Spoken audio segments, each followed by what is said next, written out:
right, let's do a cheers to the Sobeys and Safeway Liquid Beer Release podcast. We ride again. I love you guys. Careful, that cake's hot.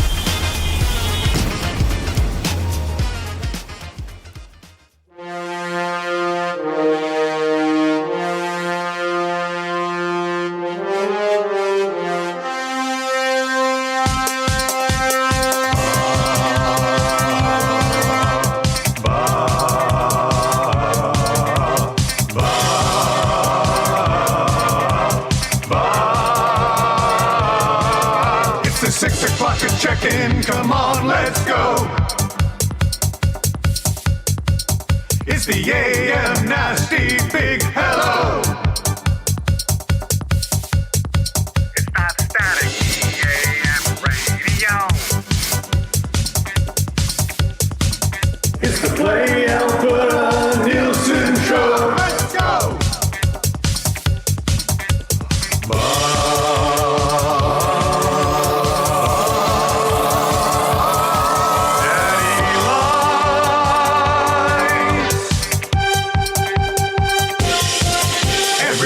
Tune in, even my wife. Mommy likes too. And those Macromala intros are cutting like a knife. Hey, it's Mitch texting in. He's your dealer for life. Let's crack at 6 o'clock. I'm logging with some sirloin bites.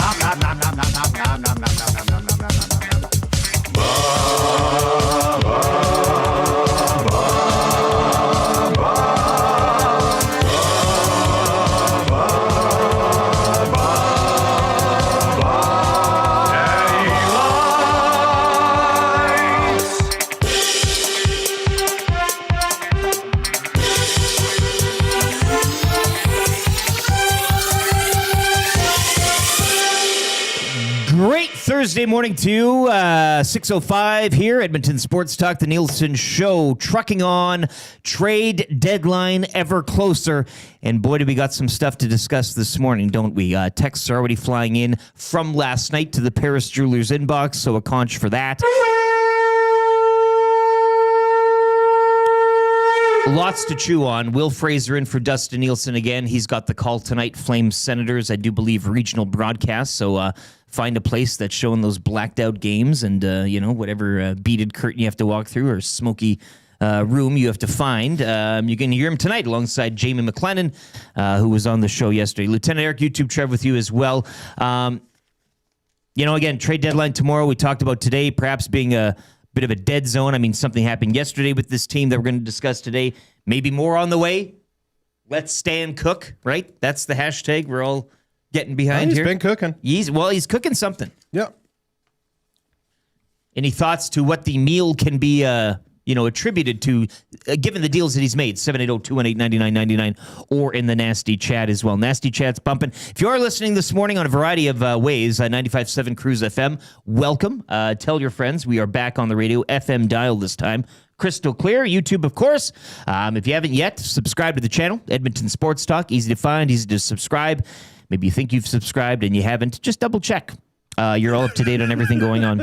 No, seriously, I work here and I hadn't subscribed. Well, the problem is it's the same button, and so sometimes you can do the I'm subscribed and you click it, and then you've unsubscribed yourself. Look first, but don't do that. Just it's good to check every day. You wake up, stretch, go to the bathroom, check if you're still subscribed to the channel. Yeah. Good rule, I think. I think you should also, instead of being subscribe or subscribed, it should say, yes, you are subscribed once you've subscribed. That'd be a little more clear. Yeah. And like the channel, too. Give us a thumb up. We had an outstanding pace yesterday. We'll see if we can hit 300 by the end of the show. Let's get through 100 through the opening hour here. Edmonton Sports Talk presented by Play Alberta. The Nielsen Show presented by Weiss Johnson. Get a new train furnace. 15% off any additional mechanical system done at the same time as well. Weiss-Johnson.com. Book an estimate today. As mentioned, the Paris Jewelers inbox filling up as I expected to. We want to talk about your opinions on this deal that happened yesterday. It's the Bling Box. It's the Bling Box. It's the Paris Jewelers inbox. And they got lots of fancy shiny things. Look at this, look at that. Not just for the ladies. They got jewelry for men too. The ring box, the bling box, the Paris Jewelers inbox. Flexible payment options such as do not pay for 1 year. You can shop in multiple stores, Edmonton area, West Ed, Kingsway, Londonderry, Sherwood Park Mall, and St. Albert Centre, or online, parisjewelers.com, Canadian and family owned. And of course, the best text will be walking away with a little gift certificate to Royal Pizza. That is our text of the day. You can check them out too, in service for over 55 years, royalpizza.ca. They got that spicy vegetarian on right now. The pizza loaded with mushrooms, green peppers, red onions, green olives, and jalapenos, then drizzled with a mango habanero sauce. 7:56 last night. Of course, the Reid Wilkins Show live on location yesterday. He'll be joining us an hour or two, but they were at the Bonnie Doon Mr. Mike's. Looked like a carnival atmosphere down there yesterday. But 7:56, the first text addressed to this program last night. Colin the Amishman. Multiple lines here. Okay. I have no idea how the show is going to start tomorrow, but I can't believe this deal for Edmonton. I wanted to give Bowman a chance because we have no other options as fans, despite all of the evidence to the contrary. The only thing that's been better is the talent on the farm. Too many deals, giving up way too much value to arguably even upgrade the team, and way too many horrendous contracts to players that immediately underperform. I'm still hoping for the best, but I have no idea why they would bleed good assets for marginal upgrades to a team that's looked horrible all year when they could have made a substantial move with more cap space on the offseason. This team drives me nuts. Then he says, insert the Tylenol Clark Griswold rant. I'm sure I'm not the only one who needs it. 10:46 last night. Edmontonian in Ontario. The Oilers, because of cap issues and no movement clauses, were in no way able to go big name hunting. Anyone who thinks otherwise is living in a fantasy world. Pizza Boy, 5:58 a.m., just before we got on air here. A lot of people aren't happy with the trade so far, but somebody needs to remind them that Jackson and Bowman aren't done cooking yet. All right. I still think they have one more big trade in them before the deadline, maybe something like Dickinson, Howard, and a 2039 first. I think that's the next first we still own. For Columbus Blue Jackets, Igor Zamula. That comes in from the Pizza Boy. Oh, I get where he was going there. Yeah, That makes so, me- I appreciate that. Yeah, and Bones says, good morning, Vladimir Ilyich Will, as the comrade stuff continues there. So, look, Obviously, we all have thoughts. Obviously, I'm far more Cuban than Russian. You are, yeah. Yeah. Benito something, yeah. There's a couple more jokes I'm rattling around in my brain that I won't say on air here. But we want to get your thoughts on this because obviously, Twitter, X, whatever you want to call it, is a funny space now. And I talked about this. Is that what we're going to call it? The other night, the Senators game too, and even the Murphy deal, which again, I'm using Tube-Suck's words as fine. I still think that's a fine deal. But you could go either way, and certainly opinions range from the one extreme to the next. And a few things involved in yesterday's deal, again with the Chicago Blackhawks, the hotline Blackhawks, as it were. And yes, to whomever that was, Edmontonian in Ontario, or Colin the Amishman. Yes, they're not a good team. They do have a good PK. The Oilers went out and got a couple players that played on that. That is obviously an area of need, and they thought that they'd go out and address that need. So that's fine. You can look at it from that aspect, but also the asset management of this management group moving forward, and that goes back to the Jari Skinner deal and all that. So where do you come out on all this? 780-218-9999, because there's multiple. I guess we'll start. And since YouTube Trev's in the room, the Andrew Mangiapane era officially ending yesterday. I Will Remember You. There's a song, right? I was just going to say that. Dang. We played it for Derek Brassard once when he was acquired and then kind of dispelled early. Yep. But it's over now. You can rest easy, Trev. Yeah, Right? it's over. It's over. It's over. The nightmare is over. Bye, Andrew Mangiapane. Goodbye, my friend. You have been the one. Yeah, that's bittersweet. Favorite memory, Andrew Mangiapane. Yeah, text those in as well, 780-218-9999. Please do. I'd like to hear one. Let's see. I like first game of the year. He scored the first goal of the year for the Edmonton Oilers. did. It's hard to forget that. And then after hours with It's hard to Scott Oak. forget that? It's hard to forget that. It's pretty easy to forget. No. We always remember the In first. fact, I had forgotten that. Yeah. Yeah, his first after hours, it was good to see him as a person. What a You book. wanted Not to as get a player. I yeah, wanted yeah, to yeah. get You want to go know- behind the curtain there. I want Yeah. to know who this guy is as Yeah. a person. Yeah. And real nice guy. Real nice guy. Yeah. Well, That's what I'll remember, those two things. you're very big. And I'll also remember him finally, coming around and starting to play decent hockey the last 4 games, where he's by far the best he's been all season.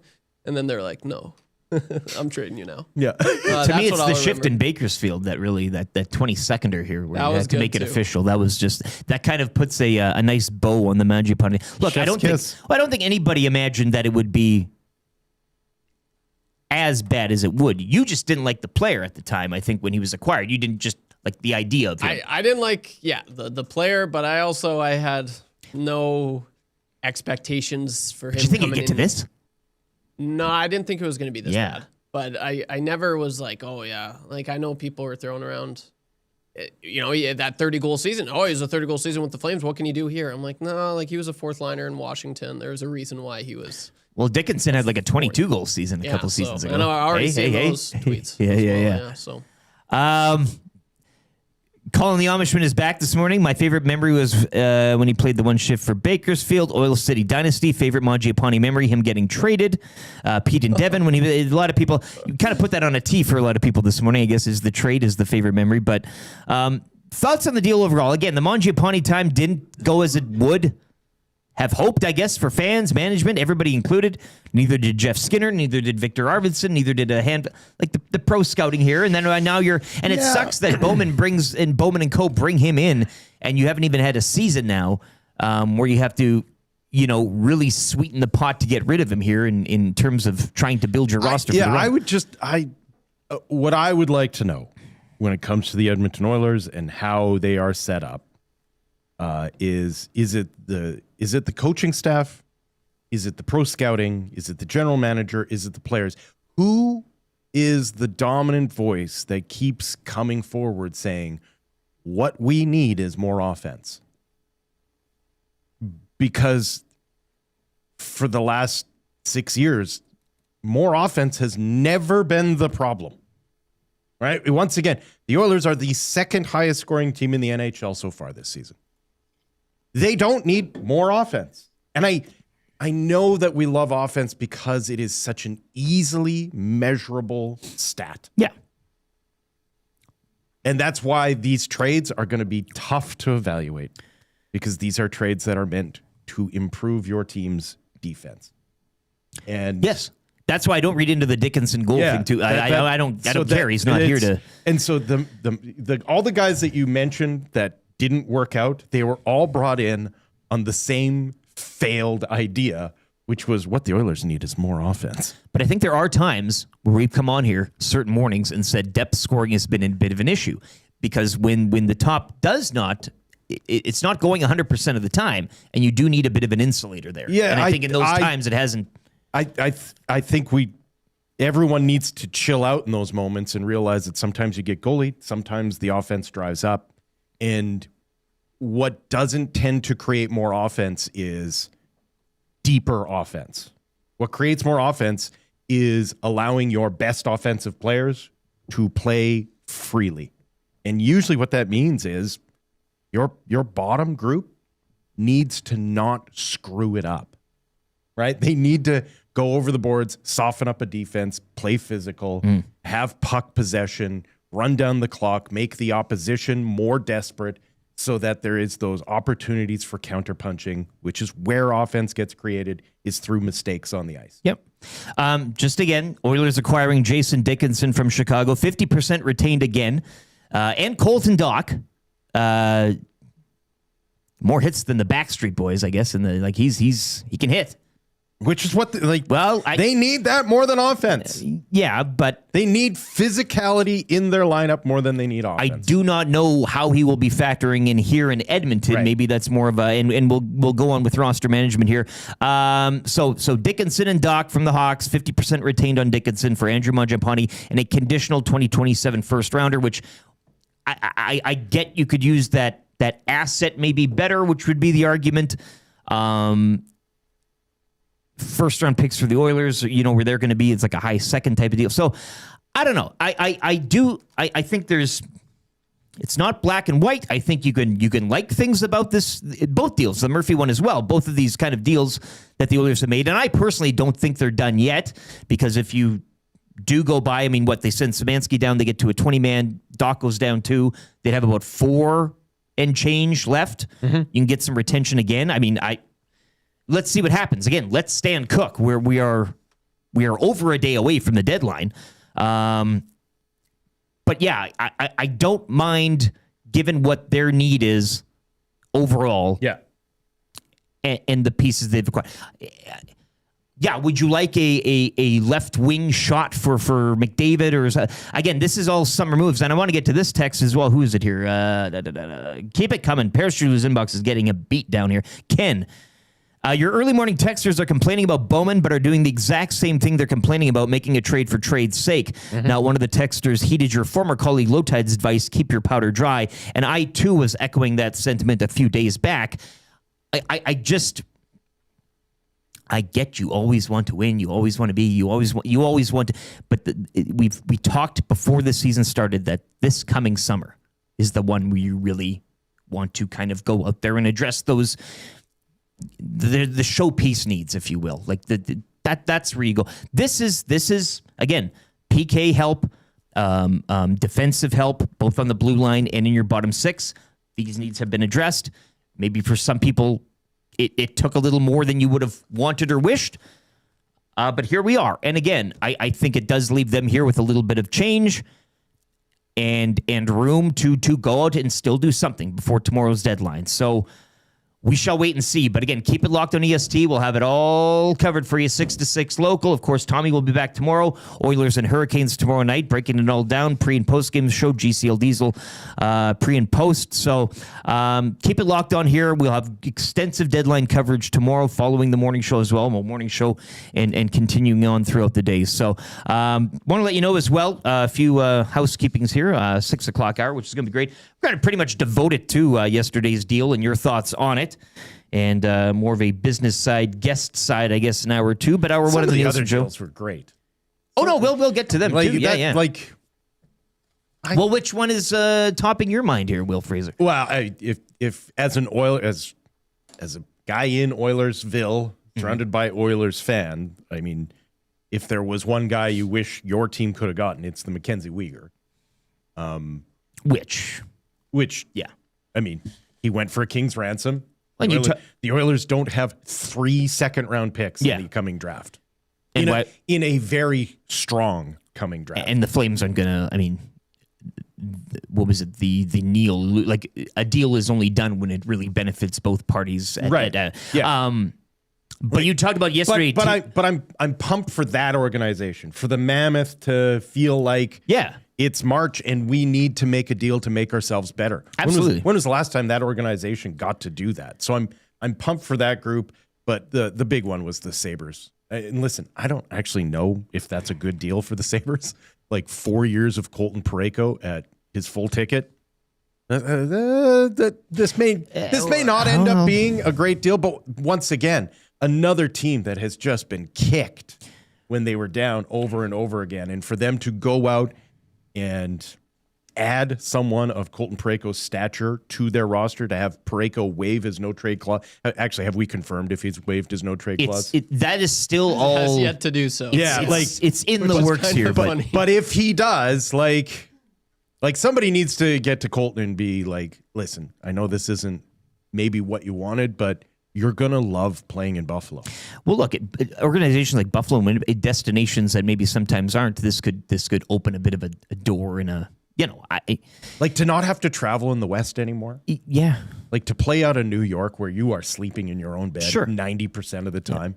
Like pretty attractive. On a good young club, like with some, like he won't have to be the biggest guy out there every night either. Like playing in the, if I'm Colton Parayko and I want to extend my career, the East is where I need to go. You also talked yesterday about teams getting real, and I think the Flames now look like they're getting real in a sense that two seasons too late. I know, no, but whatever. Hey, we don't care. That's fine. But the Mammoth getting real in that regard. There's both ways of looking at it, positive and negative.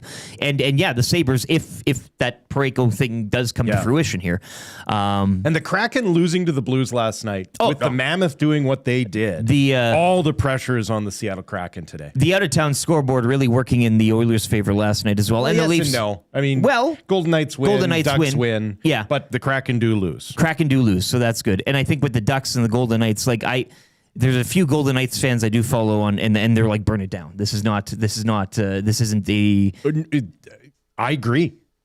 Like, honestly, Golden Knights, like, as they don't scare me as much as disappointing as the Oilers have been. If you are the Las Vegas Golden Knights, like, you have spent a fortune on this group, and they are just not coming together. Yeah. Yeah, your thoughts on also the other deals. Of course, Tyler Myers earlier yesterday as well, going to Dallas from Vancouver. But all of that, we'll get to that. Obviously, making most of our attention on yesterday's, again, another deal with the Chicago Blackhawks organization. I know somebody calling them a farm team in the Paris Jewelers inbox. But again, we'll try to get to as many of your texts as we can today. Best one, maybe get a little creative, get a little funny as we like to do on the show here, especially in the 6 o'clock hour. And you could be walking away with that Royal Pizza text of the day. But hour 1, 6 o'clock hour, brought to you by Ewell, your power play specialists. Ewell has the gear you need for your next electrical project. 3 Edmonton area locations. You can order online anytime at ewell.ca. EWEL, your Edmonton-based partner in power and source for all things electrical. I know YouTube Trevor will be keeping you up to date on the sports updates every half hour. But yes, going over last night's out-of-towner. Hurricanes winning. They'll be in town tomorrow, 6-4 out in Vancouver. Fat and happy. Good. Well, exactly. Kraken falling at home to the Blues, 3-2. You mentioned the Golden Knights getting it done in overtime in Detroit, but again, stylistically, maybe not playing so well in this road trip here. The Ducks 5-1 at home over the Islanders, which means, looking at the standings as of today, the Oilers still occupy that 3 spot in the Pacific, 68 points off 62 games played. Ducks 71 off 61, and the Golden Knights 72 off 62. I still think out of those 3, I mean, when the smoke settles, I just think right now, and I know it's going to be a difficult road trip coming up, but I think the Oilers will rise to that occasion. I think. I don't believe, but I just we'll see. We'll see how much gas is in the tank. Prove me wrong, I guess, or whatever. Yeah. But yeah, just kind of seeing how it's all sussing. I Kraken, but okay. We'll see about them too. Sharks, plucky. I mean, they're still hanging around, but. Again, we've said from the start of the season, this is a division that's a little weaker than the rest, and it should be one for the Oilers to eventually reach up and grab whenever they decide on doing that, because it really is within their hands. And I know you can go to games played and all that stuff, but you know they are the ones that have that power that no other team that we mentioned kind of has in that division. Personal thought, but take that with what you will. Let's get to the rest of the show as well. As mentioned, hour 1 will be mostly discussing this trade, and your thoughts welcome. Weather in the nasty chat, and I'm trying to read that. That's going through as well, like a bit of a, what did you call it yesterday? Not a Rolodex. Did you say Rolodex? It was kind of by carousel. Carousel. It's humming along, but 780-218-9999 as well, and we'll try to get to your thoughts. Hour 2, we'll have Luke Gazdic on. Bruce Boudreau was with you guys last week, I do believe, with Gager and Hernan. He was on, so it's Luke's week. Yes. Luke's week. Luke Gazdic will be by. We'll get his thoughts on the deal yesterday and what more might be down the chute here for the Oilers. Your Play Alberta Early Bird Special, 7:20. I got beef at 7:30. I'm sure most of you have beef, I guess, yesterday when it comes to that deal on the negative side. I know a lot of you do. But other things as well in life, anything, whether it's I do find, Will Fraser, that March 5th, you mentioned the Ides of March is on the 15th, so we're 10 days away. Yep. I do find that with the amount of snow we have still right now, and the temperature's not brutally cold, but still, like it should be, we've had years where you can see the grass already, and it's kind of, you're like, come on already. Like I feel like a lot of people are in a mood. This is a lament of mine, a very common lament. I hate March. March sucks. March is the worst month of every year.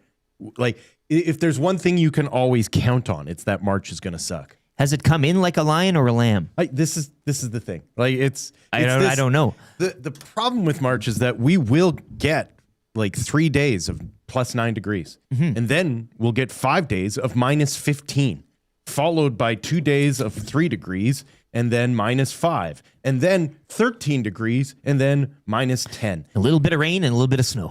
It is just, It's a slog, yeah. yeah. And you get, 31 days of it, too. Yeah, exactly. It's one of those long months. It's great. Yeah. Maybe your beef is about the month of March, but anything else, get your beefs in 780-218-9999. And the time change makes us cranky because we lose an hour of sleep, and like it's not a good time. Bad month. Bad month. Yeah. Reid Wilkins will be by as well to wrap up hour number 2. It's why we should all be in Florida watching spring training. Or the World Baseball Classic, if you Yeah, will. exactly. Yeah, Right? yeah. It's why we shouldn't be here. We should be somewhere else. Come to think of it, yeah, January, February. I mean, you're fresh off Christmas. February is a short month. You book your vacation in March. Maybe that's the play. Yeah. Like that's the time to get away. Yeah. If you need to make yourself scarce, do it in March. Yeah. Reid Wilkins will be getting his thoughts too. If you were at the Mr. Mike's Bonnie Doon yesterday, let us know. I have friends who are spending the month in Spain. Spain. They sent me pictures yesterday. They look so happy. Oh, I bet. Maybe that's the next AM Nasty getaway, for the Yeah. Chelsea. Get that cooking. España. Yeah. Espanol. I've heard of the seafood there. That's pretty good. Yeah. Even the tinned canned food there is really good. I'll take it out of the tin. I love tin seafood. Reid Wilkins wraps up hour 2. Trivia, 3 questions. No scalding hot takes. I will keep them at once again, unless you boys want to do like an off-the-cuff 3-rounder or something like that. I mean, you love hot takes. Yeah, You were a whiz at them back at the old place. The concept alone just keeps me coming back. You said to Maddie, you only do Thursdays. Like you'll fill in, but as long as you get a Thursday show. Well, as long as I get to do a hot take. Well, we had like the Intercontinental Belt, not the mitt, but we had a pot holder for Yeah. when one of us What was I love is anything where you constantly have to remind yourself what it is. Like, what is a hot take? Right. Well, sometimes you think too hard about it and then you forget the whole definition. Yeah. And it's not really that deep of a hot take. Is just could be warm. Gager might be by. If he is, we'd get him on too. If you just see him, snag him. Okay. Get him in there. I mean, it doesn't matter. I don't want to waste his time. Marmot Basin Snow Report and the wrap for William Huff all the way in hour number 3.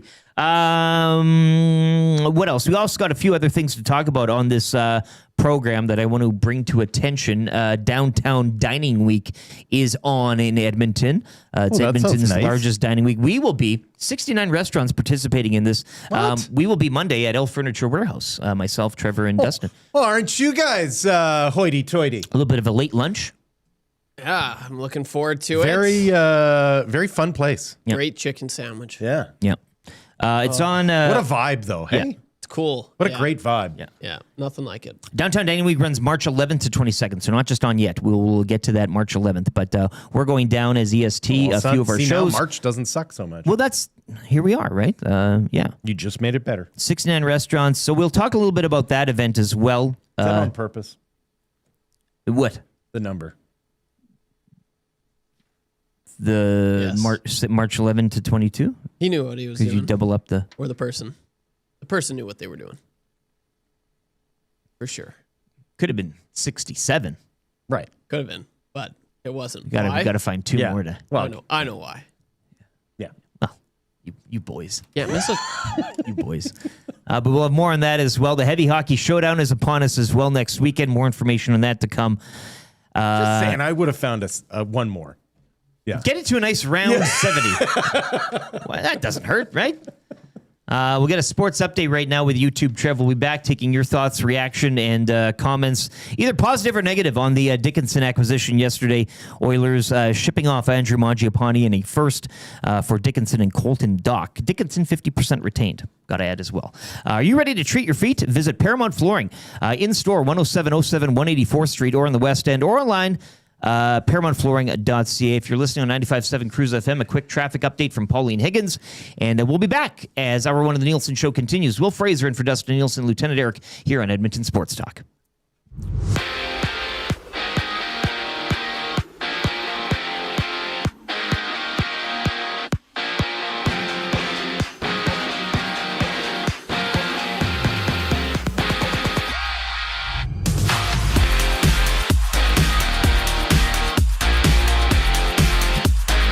Last night, the Oilers acquired Jason Dickinson and Colton Dach from the Blackhawks for Andrew Mangiapane and a conditional first-round pick that is top 12 protected. Dickinson is 2 years removed from a career 22-goal season and will be a pending free agent at the end of this season. Some more trade news from yesterday as the Calgary Flames have officially traded Mackenzie Weegar to the Mammoth for Oli Mata, Jonathan Castagna, and 3 second-round picks, all in 2026. And the Buffalo Sabres have traded Blues defenseman Colton Parayko. However, Parayko needs to waive his no-trade clause to complete the trade, and he has yet to do so. 5 games in the NHL from last night saw the Devils defeat the Leafs 4-3 in a shootout. The Leafs' losing streak is now up to 5. The Golden Knights were able to get by the Red Wings 4-3 in overtime. A Nikolai Ehlers hat trick got the Hurricanes past the Canucks 6-4, and the Canucks and the Ducks were all over the Islanders 5-1. Tonight, 8 games on the docket. The Jets host the Lightning at 6. The Maple Leafs are back at it tonight against the Rangers. And the Calgary Flames face off with the Senators. Puck drop for this one is at 7 with Dustin Nielson on the call. Over on the hard court from last night where there were 8 games, Chet Holmgren's 28 points got the Thunder past the Knicks 103-100. And Kawhi Leonard dropped 29 points en route to a 130-107 Clippers win. Tonight, 9 games in the association. The Raptors, who've lost 3 of their last 4, are taking on the Timberwolves. Tip-off is set for 6.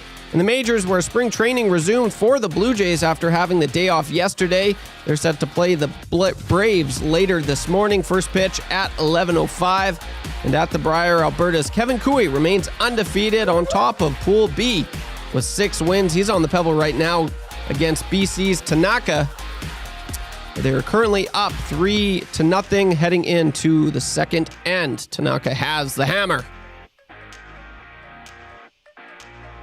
The Sports Update is brought to you by Paramount Flooring. From custom homes to small renovations, Edmonton's top builders and contractors rely on Paramount Flooring. Our in-house team handles everything from selections to completion, keeping projects on track and on time. Visit our showroom 7 days a week. Sergei Bobrovsky's name. Or at ParamountFlooring.ca. On YouTube, Trev, you're up to date.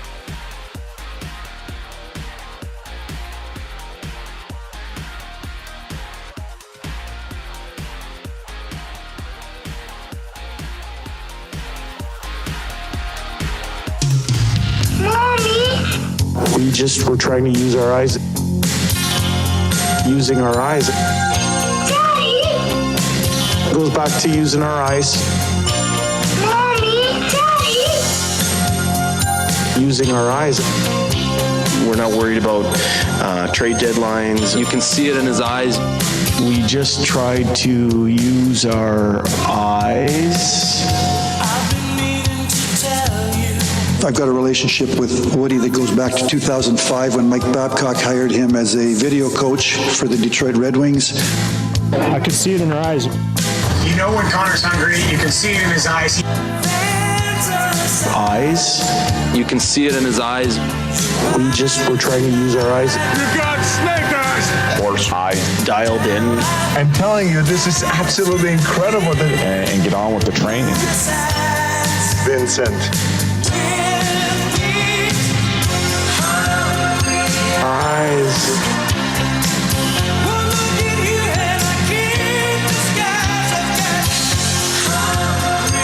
Eyes. We just tried to use our eyes.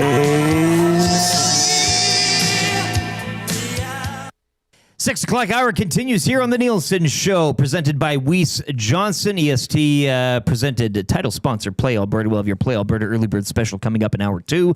Head to playalberta.ca or download the app. Make it easy for yourself. We are coming to you live as well from the Popeyes Louisiana Kitchen Studio. PopeyesChicken.ca for more info. They have their 3-piece delicious bone-in chicken deal right now for just $8. Great deal. Great chicken. Check them out today. Spicy or non, it's your choice. Will Fraser in for Dustin Nielsen. Somebody asking, he is not sick. He was getting over the Mexico. He's not well, though. No, he's not well. He's never really well. Yeah. I tell you, man, having that week drinking that alcohol down there, like that specific type of alcohol, with the heat, with the travel and all that, a week off would have been nice. I'm just going to say, like, I am mentally and spiritually not all here. Right. Physically, I am. Some of you left in Cancun. Well, no, it's just I'm still piecing it back together. Like it's all here. I see. I brought it on with my carry-on and all this, but it's held together with masking tape. Yeah, Saturday's going to be a great day. I can't wait. Anyways, but Will Fraser and for Dusty. He's got the call actually tonight down in Calgary. Flames Senators. So exciting. Good on the for him. TSN. Yeah, no, he got the call, and and again. Now, before that, he's like, oh, yeah, I get to do this game. And he's like, oh, no, it's after the Mexico trip. So he got kind of like, Dustin, he's like, I got to just hope my voice is going to be okay. He rains on his own parades, hey? Well, yeah, just the game will be here. You'll be fine. You'll come back. You'll make it fine. He's fine. He's all good. He'll make himself good. He was actually doing some prep down there during the vacation. Yeah. Which just goes to show the amount of effort that he puts in on a daily that maybe a lot of you don't see behind the scenes. The man is a light switch. He is not a dimmer. Right? No, yeah. He only turns things on or off. He does not know how to modulate. Yeah. And I wonder if you can see it tonight as it is March and Chin Strap Awareness Month. He did let the beard grow in Mexico, so I'm wondering if maybe he will have a strap for the broadcast tonight. I hope somebody at TSN I really steps encouraged in. it. I encourage it. Steps in and says, yes, shave a strap into that beautiful face of yours. Yeah. No, I'm... This is why executive producers exist. Yeah. YouTube Trev with us as well this morning. You heard him there on the sports update. Belineski in the nasty chat says, so he went to the kids buffet. He did, actually. The kids, that's where he was. That's where he was hanging out. The small mini grilled cheese. He's like, have you seen these hash browns they have? Those triangular patties, blew his mind. It would too. Blew his mind. I know exactly what you're talking about. No, yeah, watching him eat is one of the highlights, many highlights, but one of the main highlights of that trip. Let's dive into this Paris Jewelers inbox once again. We all fired up coming up at the end of this hour too, kind of going into the talk that we've been having, fired up for trade deadline. What is the official time? I always like kind of the countdown trade deadline. Is it noon Eastern? Noon Eastern? Or would it be 3 o'clock Eastern time? So 1 o'clock local. Okay. So we are, you can do the quick math here off the top of your head. 20 minutes, I don't know, just over 24 hours, away from the trade deadline. We all wait for Rashog's tweet, which he hasn't sent yet, about the Oilers are done, so they aren't officially done yet. Still could do some stuff here. Still cooking away. Yeah. Big Maple. There's a Dickinson text revolving around Tommy Gazzola's life. I'm not going to read it, but very good. I appreciate the effort there. Tay says, here's a hot take. Chicago Blackhawks are relocating to Bakersfield. Trying to come after that Royal Pizza GC. Yeah. I see where you're going there. That's pretty clever. But I think we can do better. Rip City Step says, I will be calling Dickinson the missing piece until proven otherwise. Okay, yeah, and he gives a winky emoji there. Marty McFly from Red Deer, I don't think it's a bad deal. What is the first and pick going to do for you in the next 3 years with the 97's time here? We sent an unclaimed waiver player and a first under for a 3C and a good meaty prospect. Yeah, I mean, again, a few ways to look at this thing, and I'm not going to look at Dickinson's goal output. Again, his numbers are very good against elites. We've seen, if you do kind of the research on that, I don't know if he'll be minute munching as much as he was in Chicago with this team, but he's better. It's an upgrade on Adam Henrique. Changing 100. Right? Sure. I mean, yeah, and that's what we've been looking for here. So I do wonder. Maybe a conversation now pops up between management and Adam Henrique saying, hey, you know what? Maybe you look at waiving something and they use him as something in some sort of a deal here in the next 24 hours and change, given the Dickinson acquisition. So something to chew on there as well. Good morning, gentlemen. Rob from the Grove. Well, he's got a beef. We'll read that later here. Very nice down here in Florida, Darren says. People are ragging on you for hating March. Somebody claimed that you hate St. Patrick's Day, and that's kind of your thing. Well, I am Scottish. Are you an Ulsterman? And Protestant. Yeah, so you're... I really have... Yeah. I have no rooting interest in St. Patrick's Day, that's for sure. The red hand of Ulster flies on your property. I would like to be in Chicago for one St. Patrick's Day, though. Sure, yeah.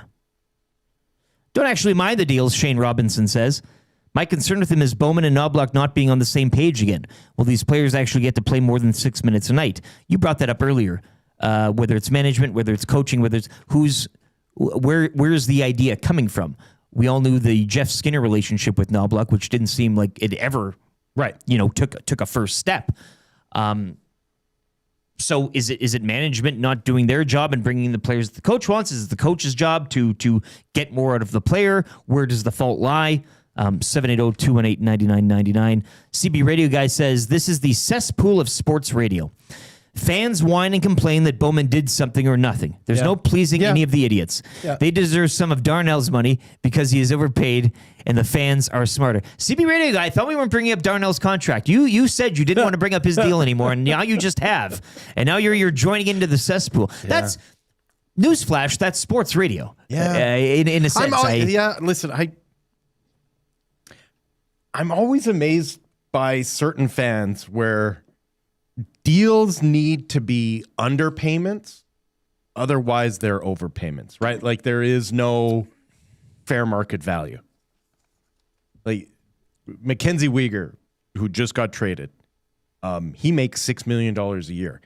That, in my opinion, is a $4 million underpay.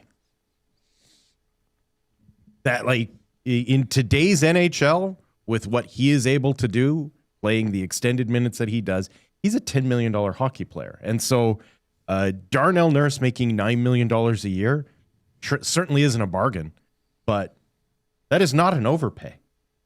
Not in a world where Mitch Marner makes $3 million more. Mm-hmm. Right? Like, it's just not an overpay. It's just not a bargain. Right? And so I can understand anyone who looks at hockey players and goes, wow, guy certainly isn't saving us any money. But it's tough in today's NHL with a close to $100 million salary cap to really find the contract that's hurting you. Like even Mangiapane making $3.5 million a year, it's not ideal. It's not ideal. It's not hurting you, but it is a thorn in your side to exactly, try to right. Like if the $3.5 million contract or the player who makes $500,000 more than you think he should be making, if you think that's your make or break, your team is not good enough, right? Like the core of your team doesn't work if you're quibbling about $1 million or $2 million here. Like it should take more than $2 million to break a $100 million franchise. Colin the Amishman is back in from his 7:56 p.m. text last night. I have cooled down since yesterday, I will say. Seems like their plan is make the PK good so special teams are better than everyone else's, and when the bottom six is out there, nobody will score. I couldn't care less how they do it. I just want them to not get killed when the big guys aren't on the ice. If it's we're not giving up any, but we'll probably not get any either, I guess it's a different way to try it than they have previously. I would agree. That's the issue. There will be nights when the big dogs aren't feasting offensively. But on those nights, you would hope that the rest aren't bleeding and giving things up so much as they have recently. So that's kind of the way of looking at it. And Colin the Amishman has obviously laid his head down on his pillow and slept on that and seen that. So yeah, but again, and somebody brought it up in the nasty chat. You send down Doc, you send down Szymanski, you've got room, roster money wise. It's Trev. Where do you? So what's in the spirit of letting Stan cook?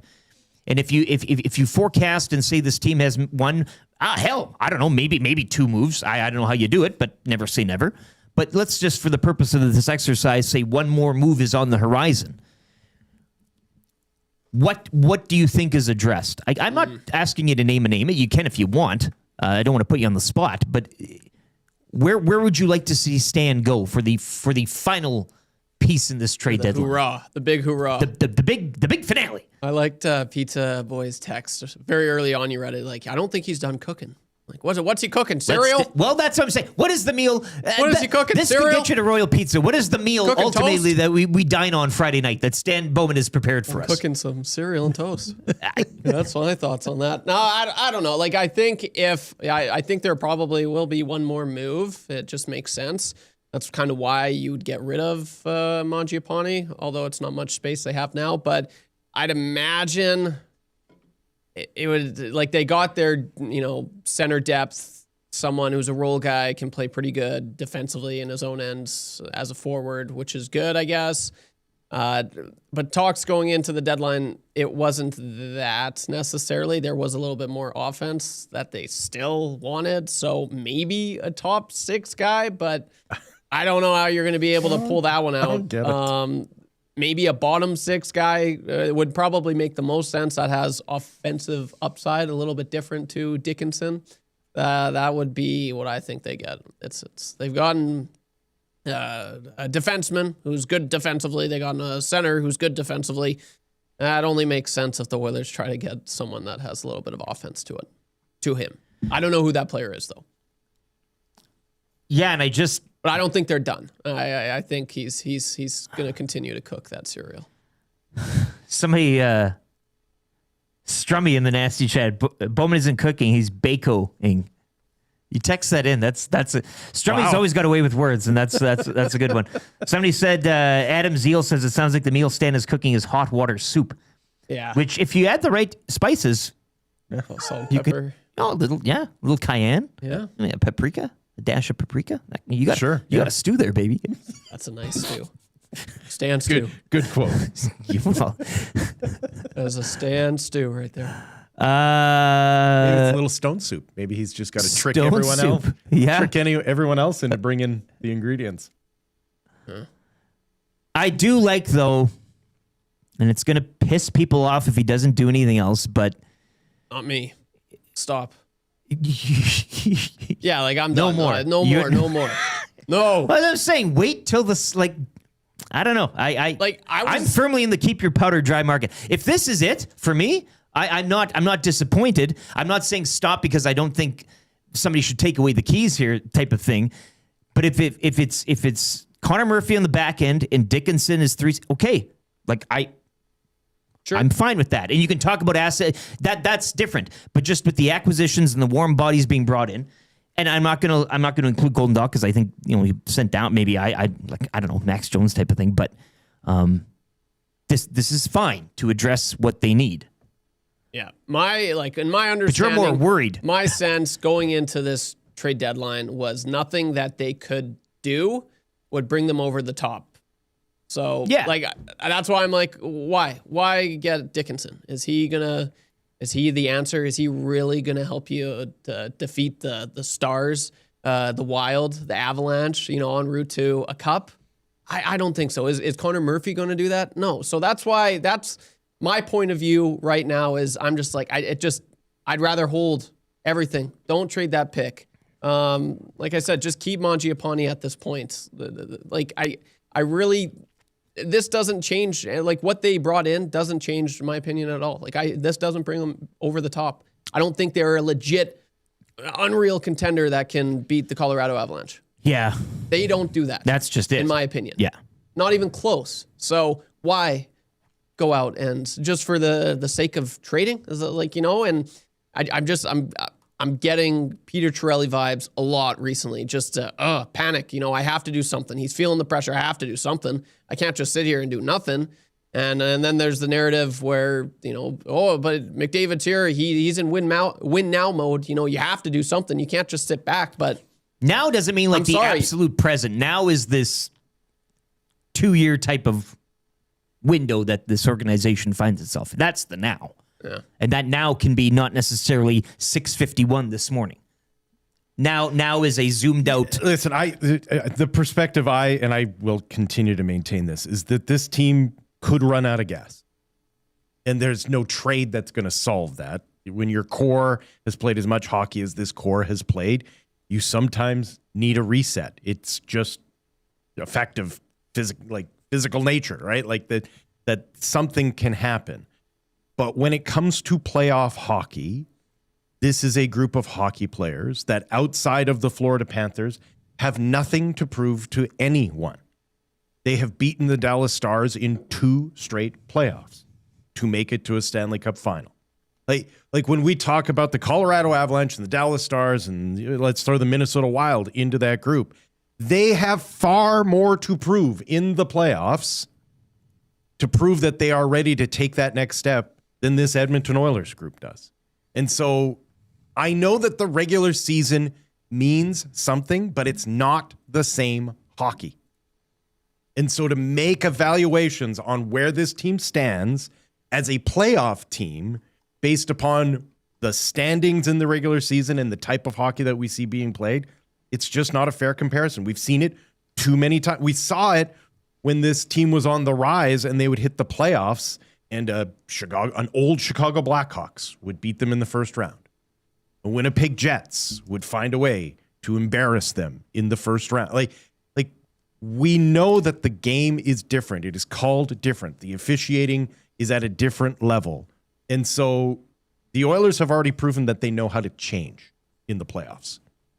And that the players that we want to be different in the regular season all of a sudden are different in the playoffs. And the players that we wish that they could maintain what they were doing in the regular season sometimes go missing, which is why some of those guys aren't here anymore, which is why some of them are on the St. Louis Blues, for example, and scoring game-winning goals last night. Because when given the opportunity in the playoffs, they wilted under the pressure. Programming note, we'll move Fired Up to 8:30. I know I said I was going to do it now. We do have a keyword to get to right now, and I made a boo-boo. We should have got to that a few minutes earlier, but we'll get to that keyword right now. Get your phones out. It is the Cruise FM and Macamee College Cruise Flyway Ultimate Sports Weekend, powered by River Cree Resort and Casino, Rocket Out Salon, Smile Haven, and Solera Hot Tubs and Patio. I'll give you a word. You text it into 780-989-0957. 780-989-0957 is the number to text. It's a trip to LA. Ultimate Sports Weekend, April 9th to 12th. It includes round-trip flights, money for accommodations, 2 tickets to see the Dodgers and Rangers, 2 tickets to see the Lakers and Suns, and 2 tickets to Edmonton taking on the Kings. The keyword that you want to text in right now is PASS.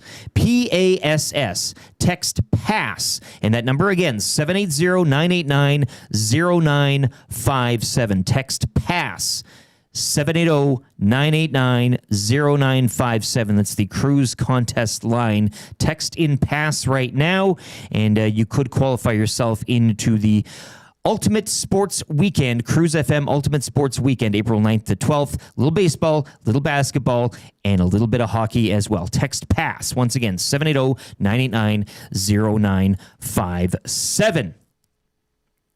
Luke Gazdic will be joining us just after 7 o'clock as well. We'll get his thoughts on the deal, what he thinks Stan might be cooking, what more could be coming down the pipe, and kind of looking around the league as well. The Leafs, I mean... What are you doing? Post-Olympic break. I'll get his thoughts on the temperature out in Leafland. They fall in a shootout last night.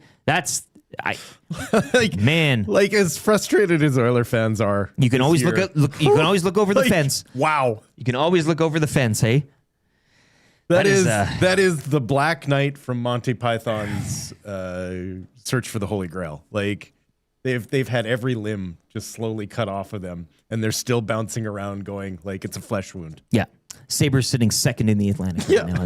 That's gotta hurt. So we'll get his thoughts on kind of the full NHL picture and obviously more zoomed and zoned in on the Oilers, the activity that they've done thus far and what still might come prior to tomorrow's deadline. Hour 1, 6 o'clock hour of the Nielson Show has been presented by Ewell, your power play specialists. Ewell has the gear you need for your next electrical project. 3 Edmonton area locations. Plus you can go online, ewel.ca, your Edmonton-based partner in power and source for all things electrical. Want to get to this too while we have a few minutes. If you go to edmontonsportstalk.com, and I know a lot of you listen at the source, edmontonsportstalk.com, and our Listen Live player right to the left of that on the main menu will be Heavy Hockey Showdown, and that's going on next week. Of course, EST has been proud to partner with Heavy Hockey for a couple years on this one. I had the opportunity to go down on the bench in the first year. I was chewing a lot of gum. I worked up a wad about this thick. It was like a baseball in my mouth. Above a strawberry? No, it was cinnamon. So I was. You are tough. I know. Wow. I wanted a real challenge. A bit of sweat coming off the brow. Yeah, just a bit. Yeah. But it fired me up. But that goes down March 14th. next Saturday. Dustin, Tom, Ben, Trev, Zach, they'll all be participating. Matt Iwanek will be behind the bench again, probably rifling off some intermission inspiration as well, as he's been known to do at these events. But donations are appreciated. And once again, if you go to edmontonsportstalk.com, click on the Heavy Hockey Showdown, it'll bring you to the page. It's all in support of SACE, Sexual Assault Center of Edmonton. Anything you can donate, anything you can give, it's a great cause. And you can also donate, I do believe, to the players participating in this, that type of thing. So head on over there. Once again, the website, make it easy, edmontonsportstalk.com. Click on the Heavy Hockey Showdown link. It'll take you right there for the In Support of SACE, Sexual Assault Center of Edmonton. Anything you can donate goes a long way. Collectively, if we all give a little bit, it'll create a lot for that great cause. So once again, March 14th, I know we'll be doing some auctions leading up to that. I do believe they have the big event Friday. I think will be the silent auction, but head to edmontonsportstalk.com for more information on that. And please donate whatever you can, if you can, to that link there in support of SACE. YouTube Trev's got a sports update coming up as well. Hour number 2. Once again, if you are just joining us, Luke Gazdic will be joining us. Play Alberta Early Bird. I got beef. I know a few of you have beefs. I saw the boogeyman. Rob from the Grove texted in a beef. We'll get to that. If you have any beefs, 780-218-9999, Paris Jewelers inbox. Department of Nuge Defense says, LTE, I don't want to look over the fence. All I see is a yard full of dog crap, piles of broken concrete that were sidewalks and trash everywhere, some of it on fire. Yeah, but it makes your yard, then you look at your yard and you're like, oh, it's not that bad. Yeah, not that bad. It's all about perspective here. That's what I'm trying to say. So it's always good to look around and, could be worse. Wow, man, that's a lot of dead birds. That's I tend to find a clean yard devoid of any sort of nature is almost more worrying. You're a little creepy. Yeah, just a bit. You know what I mean? It's a little too clean. You haven't got anything for the animals in there. Can we get an update on part-time Nielson? Yeah, no, he's down in Calgary. Will be here today. He's here tomorrow. Dusty is out doing the Flames and Senators for TSN tonight alongside Jamie McLennan. So if you can, get a handle on that. Give him a watch. Should be great. Good for him. He's getting the hockey, the NHL variety under the belt. So we wish him well and wish him luck. Once again, if you can find a feed for that, good on you. Good on you. And we'll continue to read your text of the Paris Jewelers inbox. Reid Wilkins as well to come at the end of hour number 2. Sports update right now. Brought to you by Expedia Cruises. Whether you're dreaming of crystal clear waters or exotic destinations, contact Chelsea LaBelle at Expedia Cruises Northeast Edmonton to start planning your next cruise or vacation destination. Give her a call, 780-970-4834. If you are listening on 95.7 Cruise FM, a quick traffic update from the wonderful Pauline Higgins. And we'll be back after this. It is the Nielson Show presented by Weiss Johnson, Will Fraser, Lieutenant Eric here on Edmonton Sports Talk, presented by Play Alberta.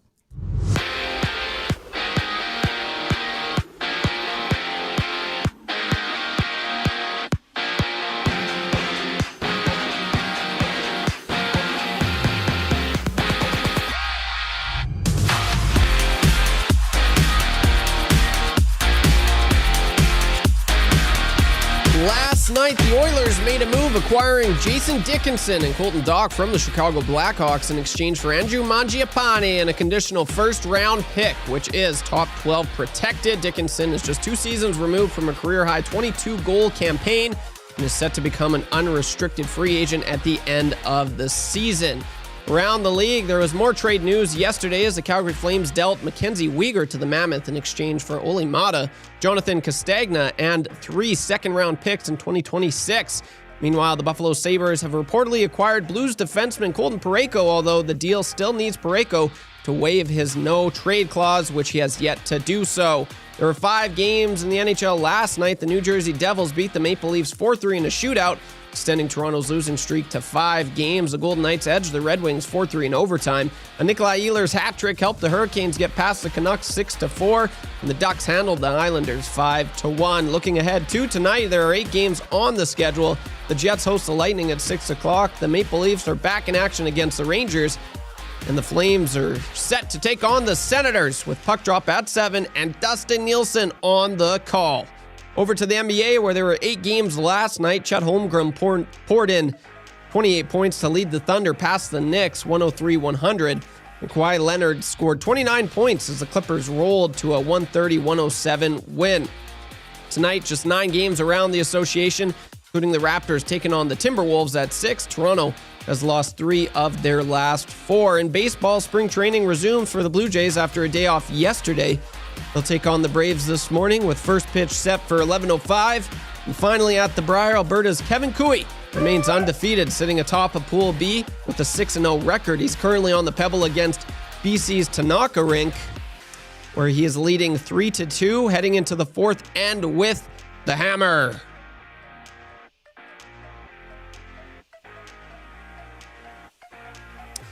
Whether you're dreaming of crystal clear waters or exotic destinations, contact Chelsea LaBelle at Expedia Cruises in Northeast Edmonton to start planning your next cruise or vacation destination. Call 780-970-4834. From YouTube Trev, you're up to date.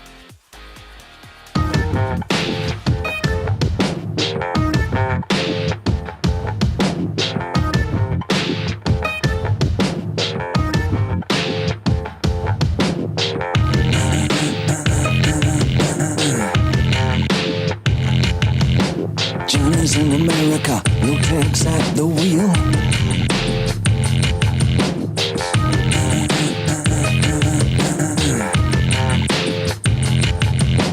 No one needs anyone, they don't even just pretend. Johnny's in America. I'm afraid of Americans. I'm afraid of the world. I'm afraid I can't help it. I'm afraid I can't. I'm afraid of Americans. I'm afraid of the world. I'm afraid I can't help it. I'm afraid I can't. I'm afraid of Americans.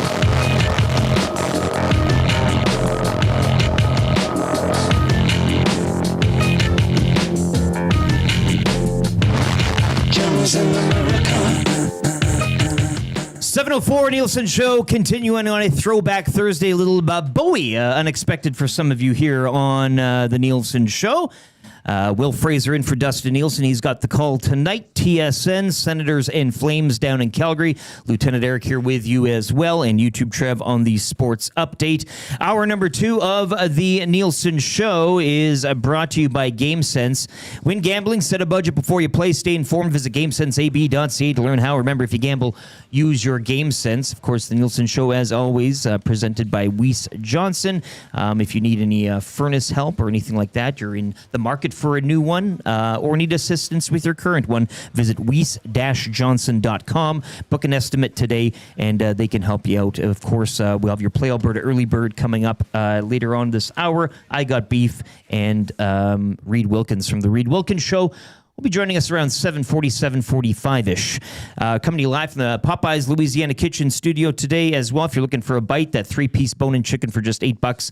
A deal that cannot be beat. And we're getting a lot of great texts as well into the Paris Jewelers inbox on the latest Stan Bowman deal.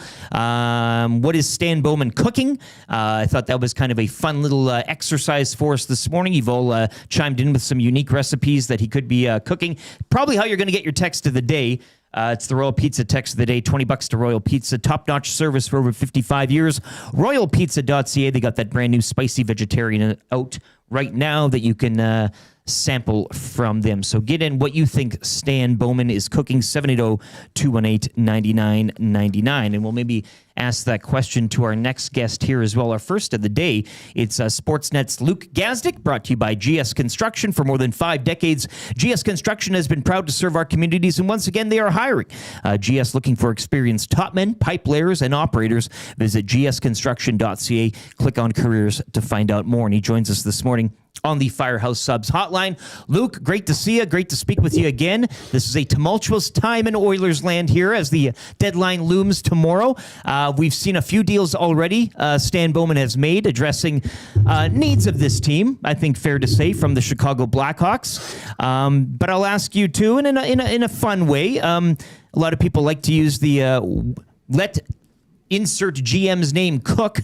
What is Stan Bowman cooking thus far, and what do you think is going to complete the meal by tomorrow's trade deadline?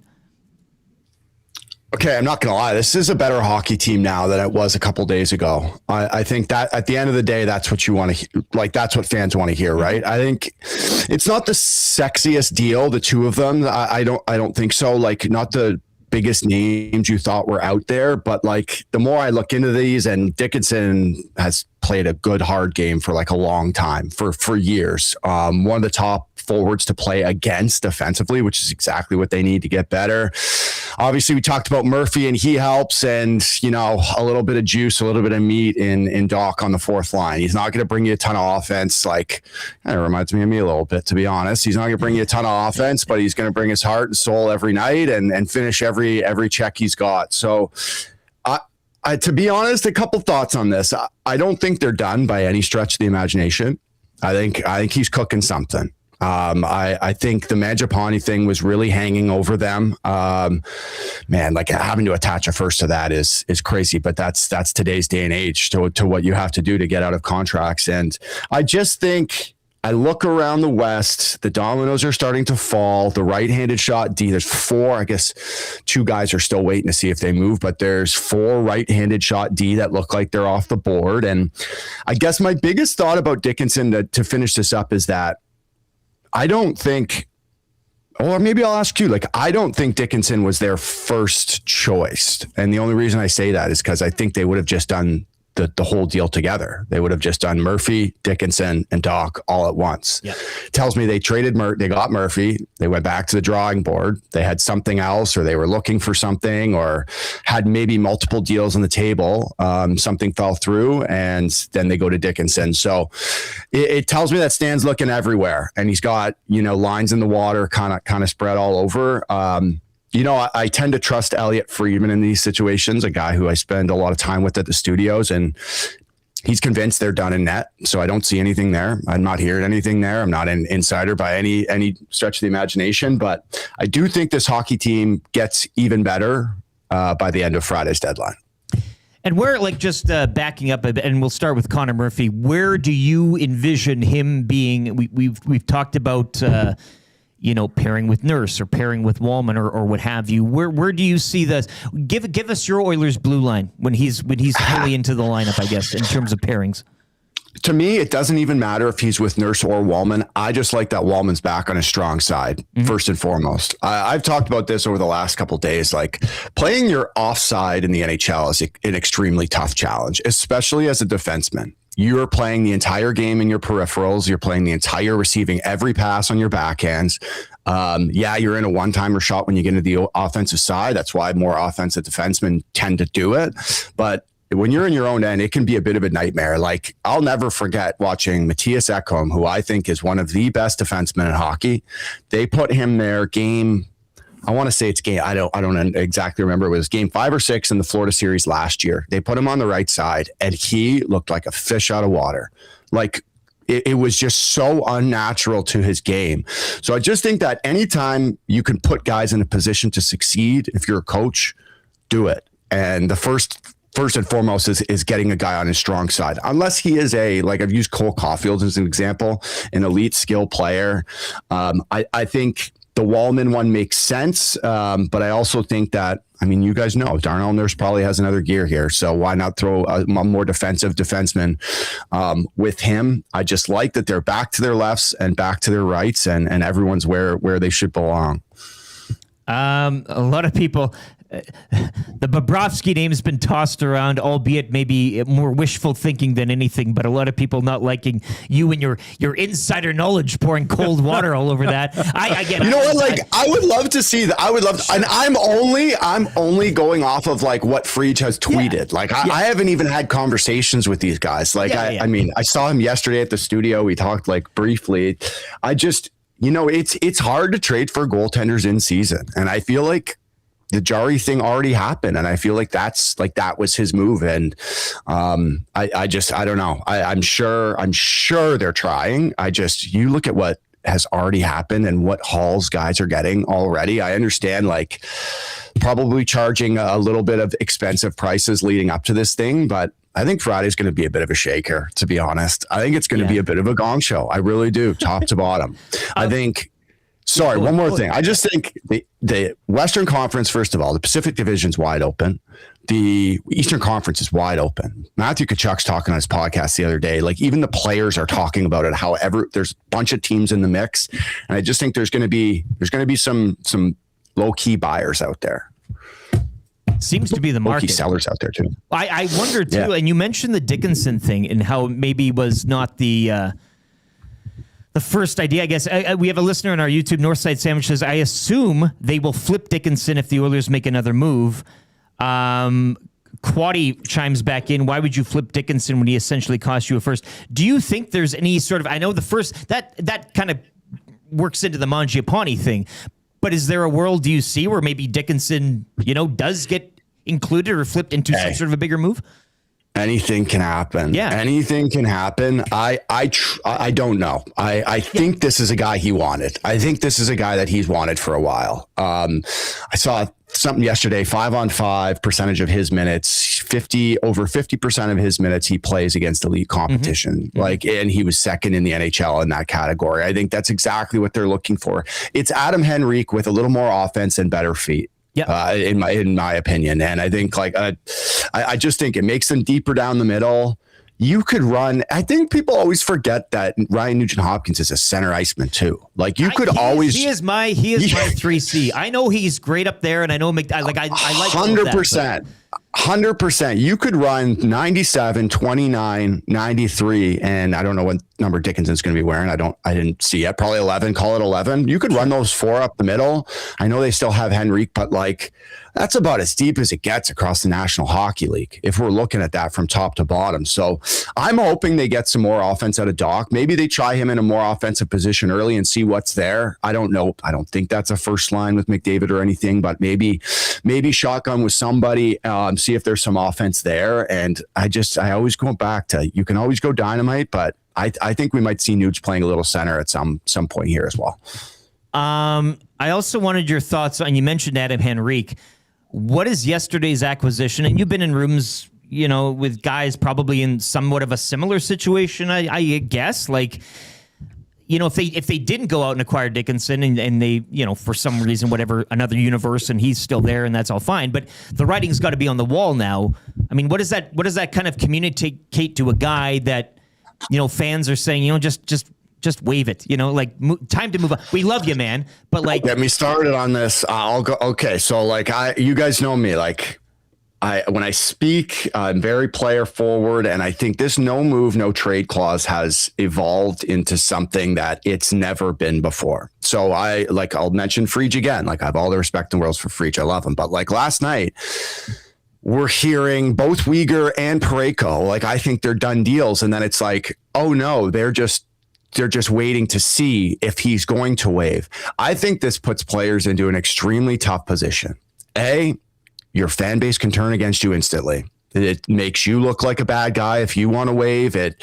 I think it puts you into backs you up into a corner a little bit, just in the sense that, it's oh, this guy, we're trying to make the team better. And, he's not allowing it to happen. I also think about the fan base on the other side, with the Uyghur deal. I get maybe Utah's not a great example, but call it here in Toronto, call it Montreal. And the guy says, no, I don't want to do that.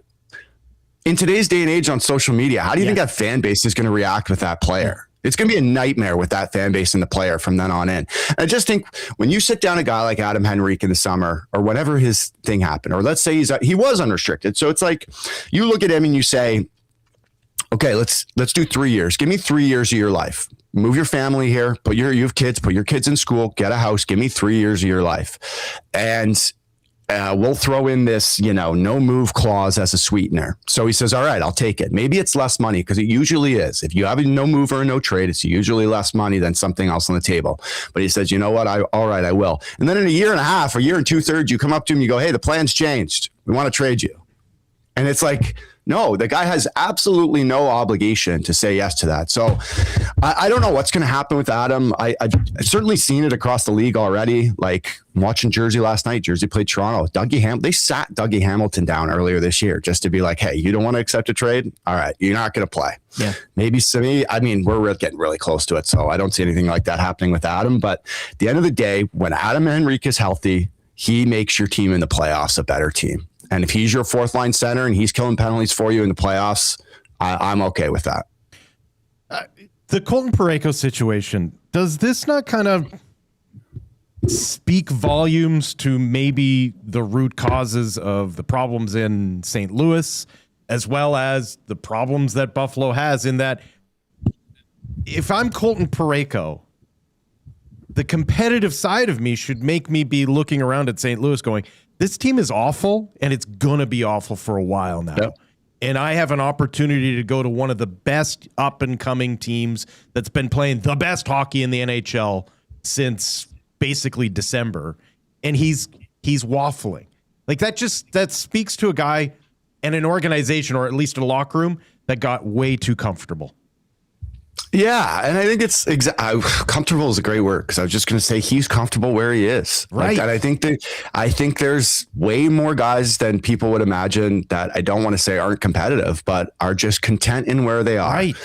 They're content in making their money, getting their paychecks. Their lives are there. They're, like I mentioned, kids earlier, their families are there. And it doesn't exactly matter what's going on at the rink. Like they're just kind of going through the motions in some sense. And like, I really didn't know what St. Louis was going to be up to. Like Robert Thomas was a name. I'll go back to Parayko in a sec, but Robert Thomas was a name that continued to be out there, and I keep looking back, and it's like full no trade. So I'm sitting there and I'm like, is this a name that we're making available? Are the media making him available, or is this like a real thing? For them to move on Parayko here tells me that they're starting to turn the needle and turn the page a little bit. I think that has a huge thing to do with Doug Armstrong leaving and Alex Steen stepping in. But Parayko would be the first domino to fall, in the sense that they're moving a guy that's been there his entire career. And yeah, I don't know. At the same time too, he's in a tough spot. We all know now. I don't think Buffalo's been the premier destination for a lot of players for a long time. And things are starting to change. The Eastern Conference is getting flipped upside down right now. If I'm Colton Parayko, I don't know. If I'm Colton Parayko, I don't know what I'm saying, but I'd want to be down on Chippewa Street, and I'd want to be playing for the Sabres in this playoff run right now. I think you guys know me. I'm a big Bills guy. Yeah. I'm a big Bills guy. It's right down the street. My dad got drafted by the Sabres back in the day. I always, like, when I grew up as a kid, the Sabres were like the coolest thing to me, because my dad they never played there, but I always thought it was unreal. I saw a video of the building there a couple nights after their win against Vegas, 3-2 win at home. It is rocking. Yes. So that's going to be, just imagine jumping into that dressing room like right now for the playoff run. Very, very cool. And their decor is stacked. That's like, right. I think it's taken some time to form, but between Power and Dahlin and Samuelson and Bo and Byram, and like, you throw Parayko into that mix, I mean, that's about as good as it gets in the National Hockey League. Yeah, and you mentioned too, I mean, they have been waiting and wanting, and to go into that situation with a blue line that's already a little insulated, like it looked. But and a guy with 4 years left on his contract, where he can move into the Eastern Conference, sleep in his own bed 90% of the time. Like, the fact that he hasn't jumped at it kind of enlightens me to the problems in St. Louis. Yeah. I think I'd agree with that, man. I think there's just so much more that happens behind the curtain, I think, and what guys are going through, and guys are weighing, like, these guys' lives are getting turned upside down, man. Like, you're talking about places you spent your entire life, and in 24 hours and a knock on the door, you're getting asked to pick up and move. So a lot behind the scenes, boys. Just a couple more quick ones before we let you go, Luke, and we really appreciate your time this morning. You mentioned the Eastern Conference kind of tipped over, and we talked about peeking over the fence and looking at the one Toronto Maple Leafs. You're there, you're on the scene. It's bad. It's bad.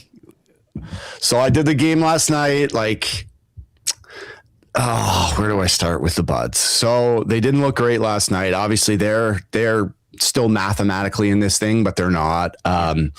They didn't dress 3 guys last night, which we found out like very close to showtime. Like, they woke up in the morning saying they were dressing a full roster, and then by the time they got to the rink in Jersey, they were scratching 3 guys. I don't know what direction they're going to go in. I'm assuming their UFAs will go.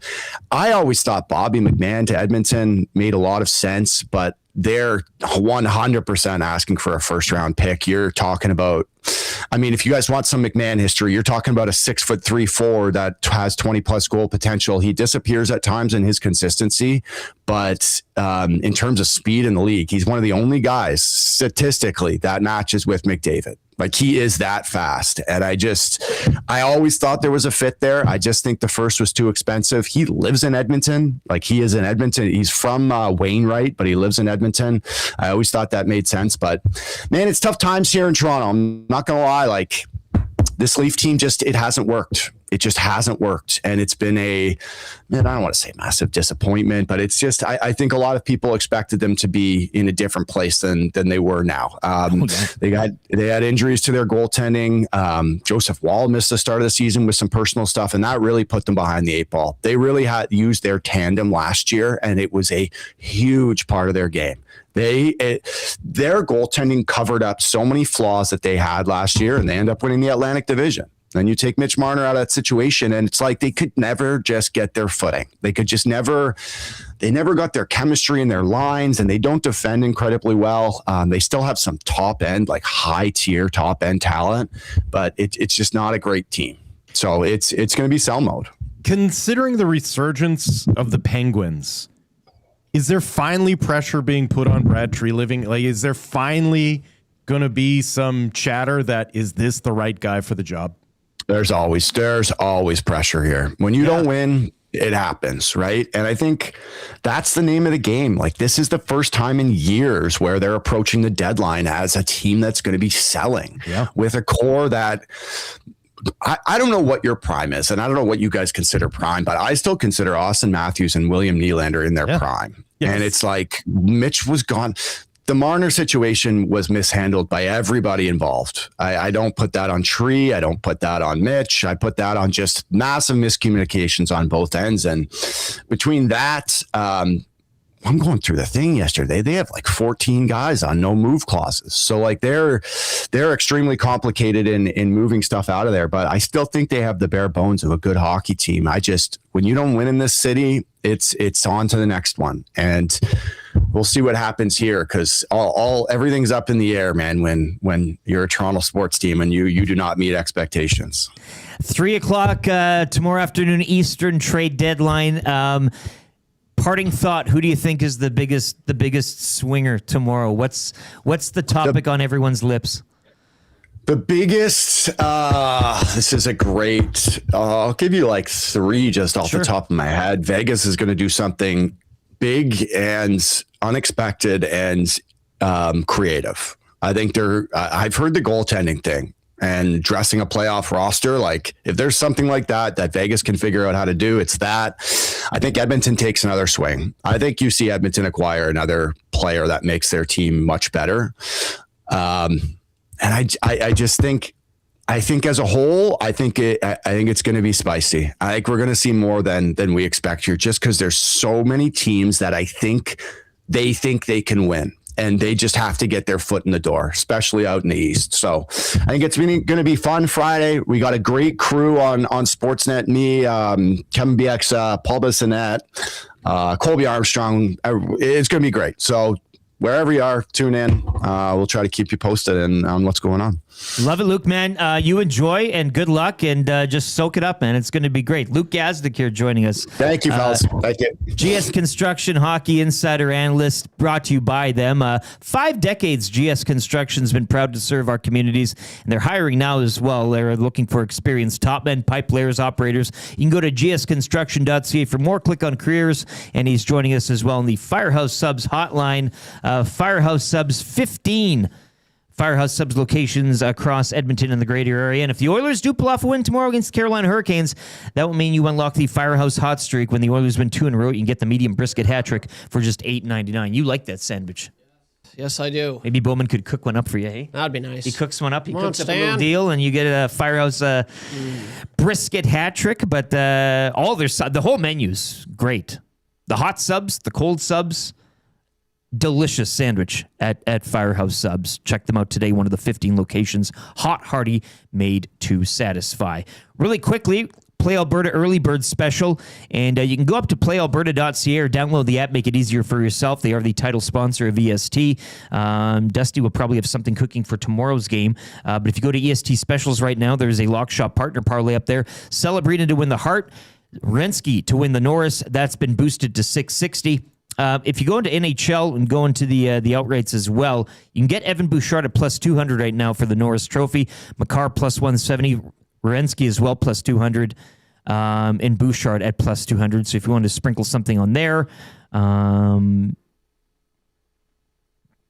else are we looking at for individual awards? Stanley Cup winner right now for the Oilers plus 1,110.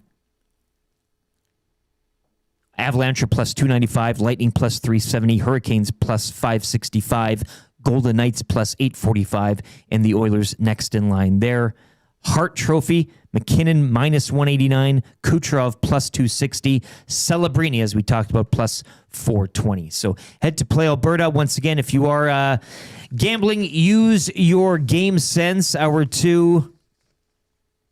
Brought to you by GameSense. Set a budget before you play. Stay informed. Visit GameSenseAB.ca to learn how. Remember, if you gamble, use your GameSense. I want to mention quickly as well, you see this cap I'm wearing. Will Fraser, you're not a cap man. Hey, you don't need to be. My head is so fat, no cap can fit on it. What about hats? Have you ever gone to like the hat game, like a bowler or a... Not in 30 years' time. Yeah, just toques. You're running toques. That's a beanie, if you will. But even those start to do the eventual. You stretch it out on a pot at home. Exactly. Yeah, you get out the big old spaghetti pot and you steam it a little. Oh yeah, sure, yeah. But if you like what you're seeing, and I don't want to put my foot in my mouth, Trev, you might have more information, and you've got the hat too. Do you not? Yes, I do. Put it on there. Show the people. Yeah. I'm gonna tell you. And sometimes, even when you buy MLB hats, and it's made by the exact same company, they all fit a little differently. Yeah. Even the sizing, every cap is made of is a little bit uniqueness. This cap that we got, it's a limited run here. You can see it now. Trev's got it on. I've got it on here. Brought to you by our partners at the Hive. It's a one-off kind of project, and I don't know. Maddie was selling them. Now, I don't know if there are any. You can always email Matt at edmontonsportstalk.com. Like at a kiosk at the farmer's market? Just out of his, well, we should have a pop-up. Like, yeah. Maddie downtown, Jasper Ave. Join me every Saturday and Sunday. $45. I'm going to tell you right now, this is one of my favorite caps that I've ever had. Yeah, man. And this, I'm not biased, but it says Edmonton Sports. I get all that. You're like, oh, yeah. No. The fit, the feel, it is a what do you call it? A pre-curved, it's not a flat brim. Yeah. It's the opposite, I guess. It comes curved. But the shape, the feel, the fit, it's a snapback. I love this cap. This is not a new thing. He was expressing this yesterday. By far. Off air. Yeah. So this isn't even just he's selling it. This is not him like trying to get you interested. This is a culmination of it bubbling under the surface for the last couple of days. I had to get it out here. I had to get it on air, and I had to get Trevor wearing his and me wearing. I have a lot of caps in the cap arsenal for this show. I can switch them off one every day. It works perfectly. But this one's going to get a workout. If you want one, and I don't know, it was a limited time offer. Iwanic launched it when we were in Mexico, which was great timing on his part. I think that's what you want to do. Mm-hmm. $45. Email Matt at edmontonsportstalk.com. If the demand is there, and if that's already off the table, perhaps that leads to another run. But brought to you by the Hive Product Marketing, official merch partner of Edmonton Sports Talk, promotional products that bring the buzz. You can check them out at thehiveproductmarketing.com. If you like what they do, and especially I know a couple of people have come by and purchased this one and picked it up. If you like the cap, if you like the other merch that we put out, they are. I mean, You can go to a Lids now. Like Caps don't run you for $40. You got to pay upwards of. Yep. You're looking at $60 now. Is that kind of the running rate for a standard cap? But I love this cap. It's all great, cap. man. Yeah. Yeah. This is nothing against our other EST hats, but they're great. But this is top of the heap. Yeah. It has come to it is my top line cap right now. So once again, email Matt at edmontonsportstalk.com. I hope that's the route he's wanting us to go. It's a safe email that we always use. If you have any, that's the play. Yeah. And he'll hook you up. $45, limited run of these puppies. So get them while they're hot. once again, I just have to say, great fit, great cap, at least for my oddly shaped pinhead. Sure. It does the job. And I'm not even on the snapback. I got one, so I'm one off. Like, the button, like I got one off on the, I'm not fully snapped, but I got one button. So, yeah, pretty good size, fit all shapes and sizes, great cap. Check out the hiveproductmarketing.com for more. Let's get to a sports update here. I Got Beef coming up. If you have beefs, 780-218-9999 is the Paris Jewelers inbox. A few beefs from earlier I'll try to dig through and find, but share them now or in the nasty chat too. You can get them in there and we'll look to read them. Reid Wilkins is coming up at the end of this hour as well. But first, a sports update for the great staff at Park Mazda and dealer principal Mitch Lewicki, where he always wears caps, but sideways. Park Mazda, your dealer for life. YouTube Trev's sports update. If you're listening on 95.7 Cruise FM, a quick traffic update from Pauline Higgins. We'll be back. Hour 2 of the Nielson Show will continue here on Edmonton Sports Talk. Will Fraser in for Dustin Nielsen and Lieutenant Eric.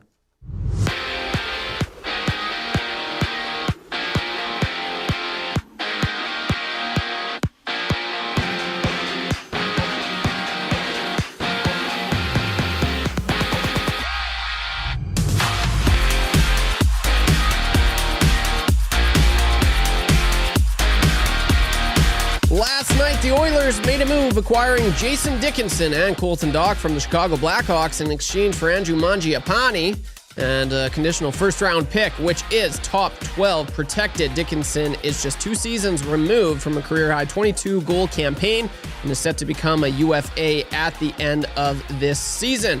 Around the league, there was more trade news from yesterday as the Calgary Flames dealt Mackenzie Weegar to the Mammoth in exchange for Oli Mata, Jonathan Costagna, and 3 second-round picks in 2026. Meanwhile, the Buffalo Sabres have reportedly acquired Blues defenseman Colton Parayko, although the deal still needs Parayko to waive his no-trade clause, which he has yet to do.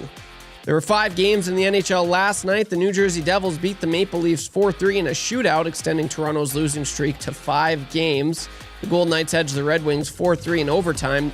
A Nikolai Ehlers hat trick helped the Hurricanes get past the Canucks 6-4, and the Ducks handed the Islanders a 5-1 loss. Looking ahead to tonight, there are 8 games on the NHL schedule. The Jets host the Lightning at 6 o'clock. The Maple Leafs are back in action against the Rangers, and the Flames take on the Senators with puck drop at 7, and Dustin Nielsen on the call.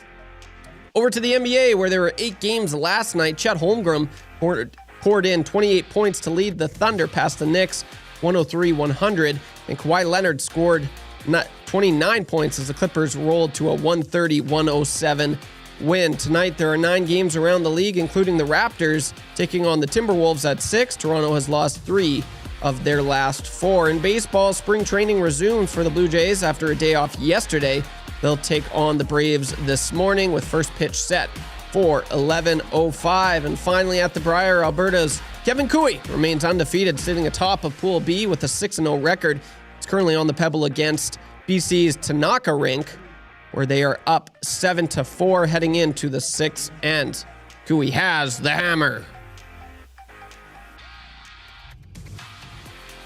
Sports update brought to you by the great staff at Park Mazda and dealer principal Mitch Lewicki.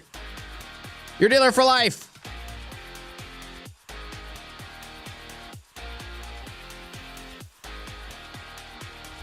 Hi there. If you're like me, you like to picture yourself in luxury, even though there's absolutely no way you could afford it. And if you can, well, even better. Thankfully, I picture myself in something that is luxury, but still absolutely affordable, like the all-new Mazda CX-90 from Park Mazda. With the new luxury features like facial recognition settings and quilted detail Napa leather seating, I can pretend to be comfortable with all of my proper settings activated without even touching a button, thanks to Mitch Lewicki and the great staff at Park Mazda. I like to picture Mitch Lewicki in a tuxedo t-shirt because it says, like, he wants to be formal, but he's also here to party too. Park Mazda, your dealer for life in Sherwood Park off Y Road, parkmazda.ca.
7:37, hour 2 of the Nielson Show continues here on Edmonton Sports Talk. A throwback Thursday, if you will. Heard a little Bowie before and a little Bowie now, albeit a cover. The Wallflowers doing their best impersonation of Heroes off the Godzilla album soundtrack, which featured acts such as Jamiroquai and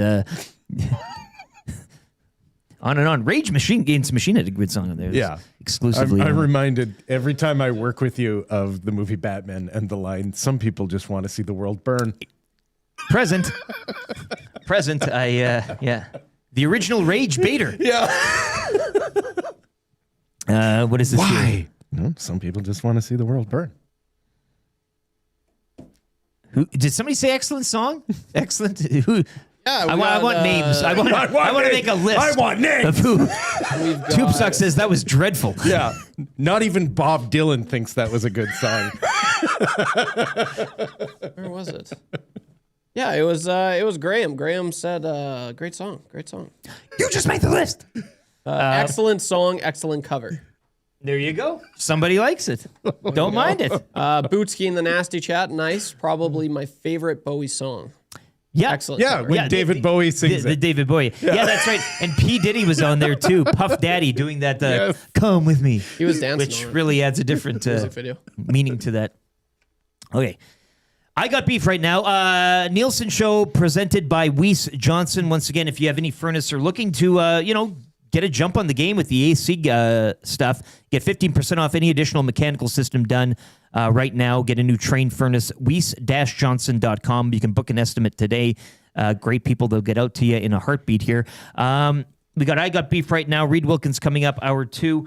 In hour 3, trivia, 3 questions, fired up, Marmot Basin Snow Report and the wrap. And, of course, we want to continue getting your thoughts on the deal. What is Stan Bowman cooking exactly? And what do you think is still yet to come? As most people, and myself included, I still think there is something coming down the chute. What that is, how they make it work, we can have that conversation as well. 780-218-9999. Well, and do the last 2 deals, do they kind of point us in a direction of what we should expect? Okay. Yep. That would be my tempering of fan expectations. Yeah. Are you waiting for the steak here, or are you just going to get like a slight sorbet? Exactly. Yeah. Like I'm leaning towards sorbet. Yeah. That might not. You've had the salad, you've had the soup. Now get ice cream. Like, I could see that happening too. Yeah. But yeah, beefs though. Who got a beef? You got beef? Not the best beef this doesn't week. have to be the best. I'm not Just gonna lie. Get off the chest. Yeah, I got beef with my back right now. Oh, boys, I don't know if I'm reaching that age or what's going on, but woke up the other morning and my back, it hurts so much. Is it your sciatic? I don't know. It's. When was the last time you went for a long walk? Maybe like. A walk of at least 5 kilometers. Oh, this summer. Okay. Well, like I walked for like 20 minutes last week. Okay, so go for an hour's long walk. Outside. Where do you suppose I do that, Will? You look outside? Paths are covered, Will. Where am I supposed to walk? There's plenty. I know where you live. There's plenty in your area. I mean, it is, but it's a damn rink out there. I keep falling. Keep slipping. Then get proper footwear.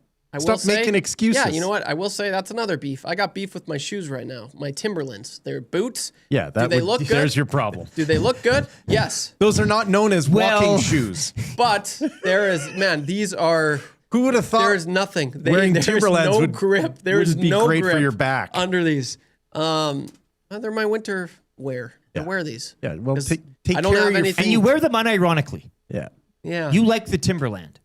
I have it nothing else. Gives them an extra 2 inches. This was a Christmas gift from my grandma 4 years ago. No, that's good. I'm still rocking them. No, that's fine. So they're durable, but takes a black marker to them for special occasions. So my back and me falling when I was at the River Valley. I was falling everywhere. Well, that's how I activated my sciatic the other morning when I was walking here, and I fell, but I didn't fall. I braced myself, and I twinged something in the left buttock, and that activated the sciatic. I couldn't put my socks on. I can't look for a whole left. 2 weeks. I'm like Spider-Man right now. My back. I can't look left. That's as far as I can go. Do you have a beef? I do have a beef, but I also have a like a whew, where we got lucky. and that is with the FIFA World Cup. I know that there are some local soccer fans who were disappointed that Edmonton did not get to be one of the host cities for this summer's World Cup. But when you look at what's going on in Vancouver, the fact that city's just being cleared out for the entire month of July, and then this news that came out that, listen, I'm not a skateboard fan per se. Well, no, fan's probably the best way to put it. Like, I will watch skateboarding, but I am not a participant. But this news that came out, so there's a place in Vancouver called Hastings Skate Park. Okay. The only skate park that compares to it is found in Los Angeles. So in all of Canada, there is not another skate park that offers the range of terrain for professional and amateur skateboarders to work on their game. And skateboarding is a sport now. Yes. And so for the entire month of July, it is being closed down because FIFA has decided they need the space for security. And so...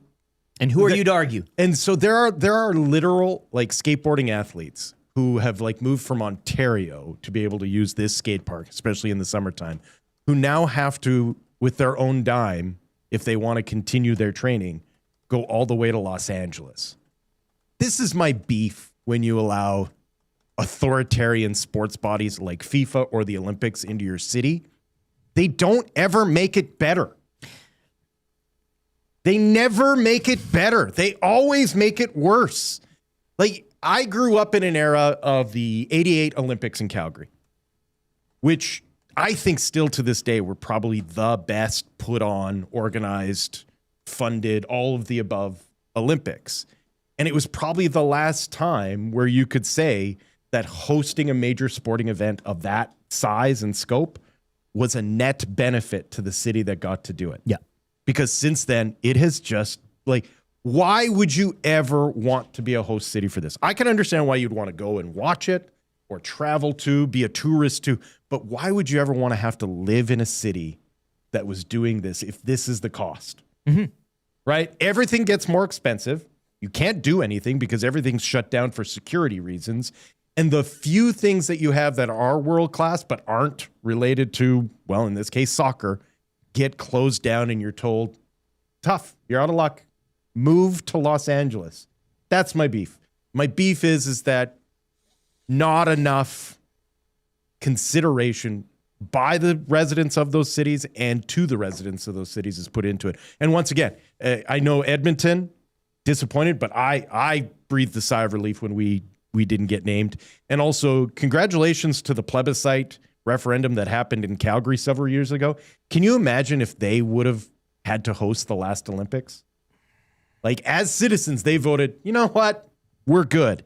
And it looks good on the city of Calgary. And that takes a lot for me to say because I rarely have anything to compliment Calgary about. But these organizations, no thank you. You can stay out of my city. Chris Gand in the Nasty Chat says, beautiful skate parks in Hastings. And I totally agree with Will Fraser saying it's bull crap.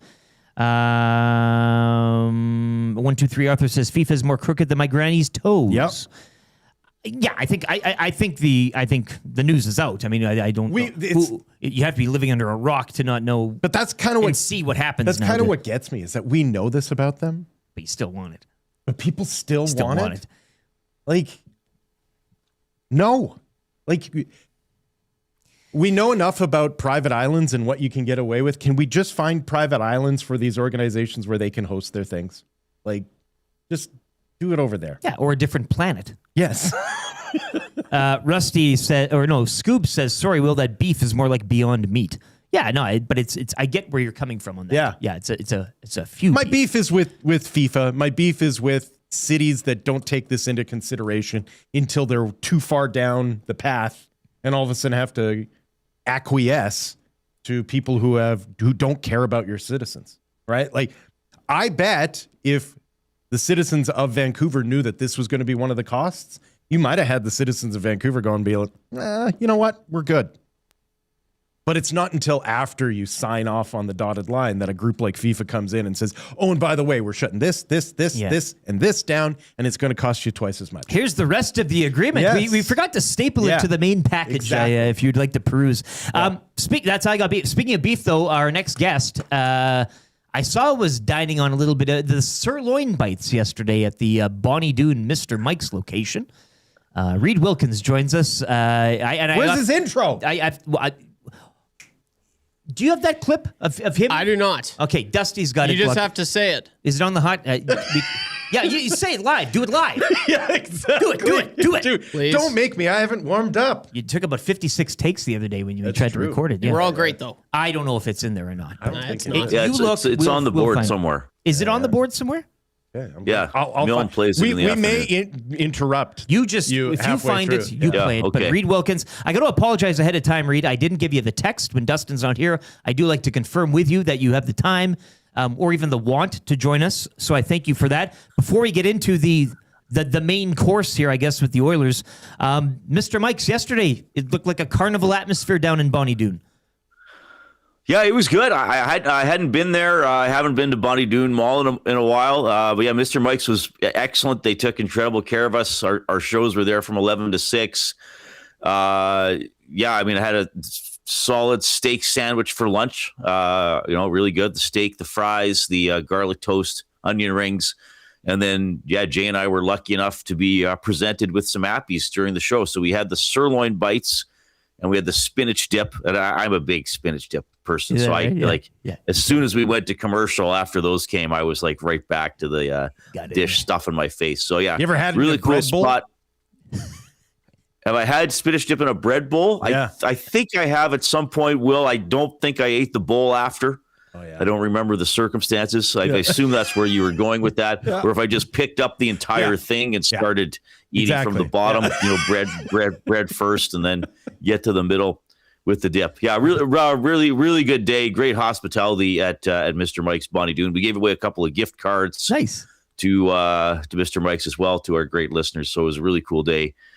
5K walk, Will? Everybody has time for that in a day? We rattle off a 5K walk? That's a significant amount of time out of your day. That's a 1 hour I agree walk. with the health benefits. It's a 1 hour walk. If your back is bothering you, you can improve it through walking. Usually Trev doesn't have an hour. Half an hour. That your sciatic is starting to disappear. Yeah. 5K is a bit of a hike, though. I mean, running 5K, That's a half hour.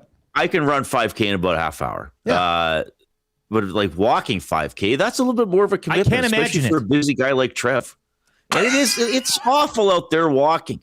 It's hard to believe that would be a walk, Eric, that you could do. No, the mere mention of doing that sends I couldn't imagine myself partaking in an activity like that. You're absolutely right. I hadn't considered his busy dating life and how it would interfere with it. So you're right. I should. Well, just life in general. I think I do applaud you, Will, for encouraging his fitness. Right. And physical health and mental health. I mean, I know, when I go for a run, that helps me. Not just for that day. You kind of feel good for a couple days after. Even I'm probably going to go for a run right after this hit. Inside, not outside. I'm not doing it outside yet. Yeah. Inside, but I think doing this hit while on that walk though. Well, maybe I'll do that someday. Yeah. In the summer. I'm not a big. I don't run outside in the winter. I'm a bit of a fair weather runner. No, here's the thing. I don't stop running, but I have a treadmill. Yeah. Right. So I run inside. When I see people outside, now you run in this all winter, Will, outdoors? Well, actually, this would be one of the reasons why I hate March. March is the 1 month where it's treacherous.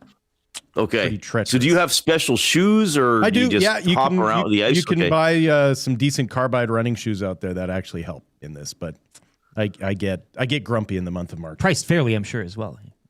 You can always find stuff on sale. Yeah. Right. Yeah. So anyway, I would say to Trev, good advice from Will about walking. I think if you did a solid half hour, that'd be pretty healthy. Well, Trev, in his defense, does go to the gym. Just hump. Oh yeah. Right? Well, Trev's actually where it is. He keeps fit. No, Trev's in good Very shape. I would say he's one of the more fit EST employees, I would say. Yeah. Might he be the fittest of us all?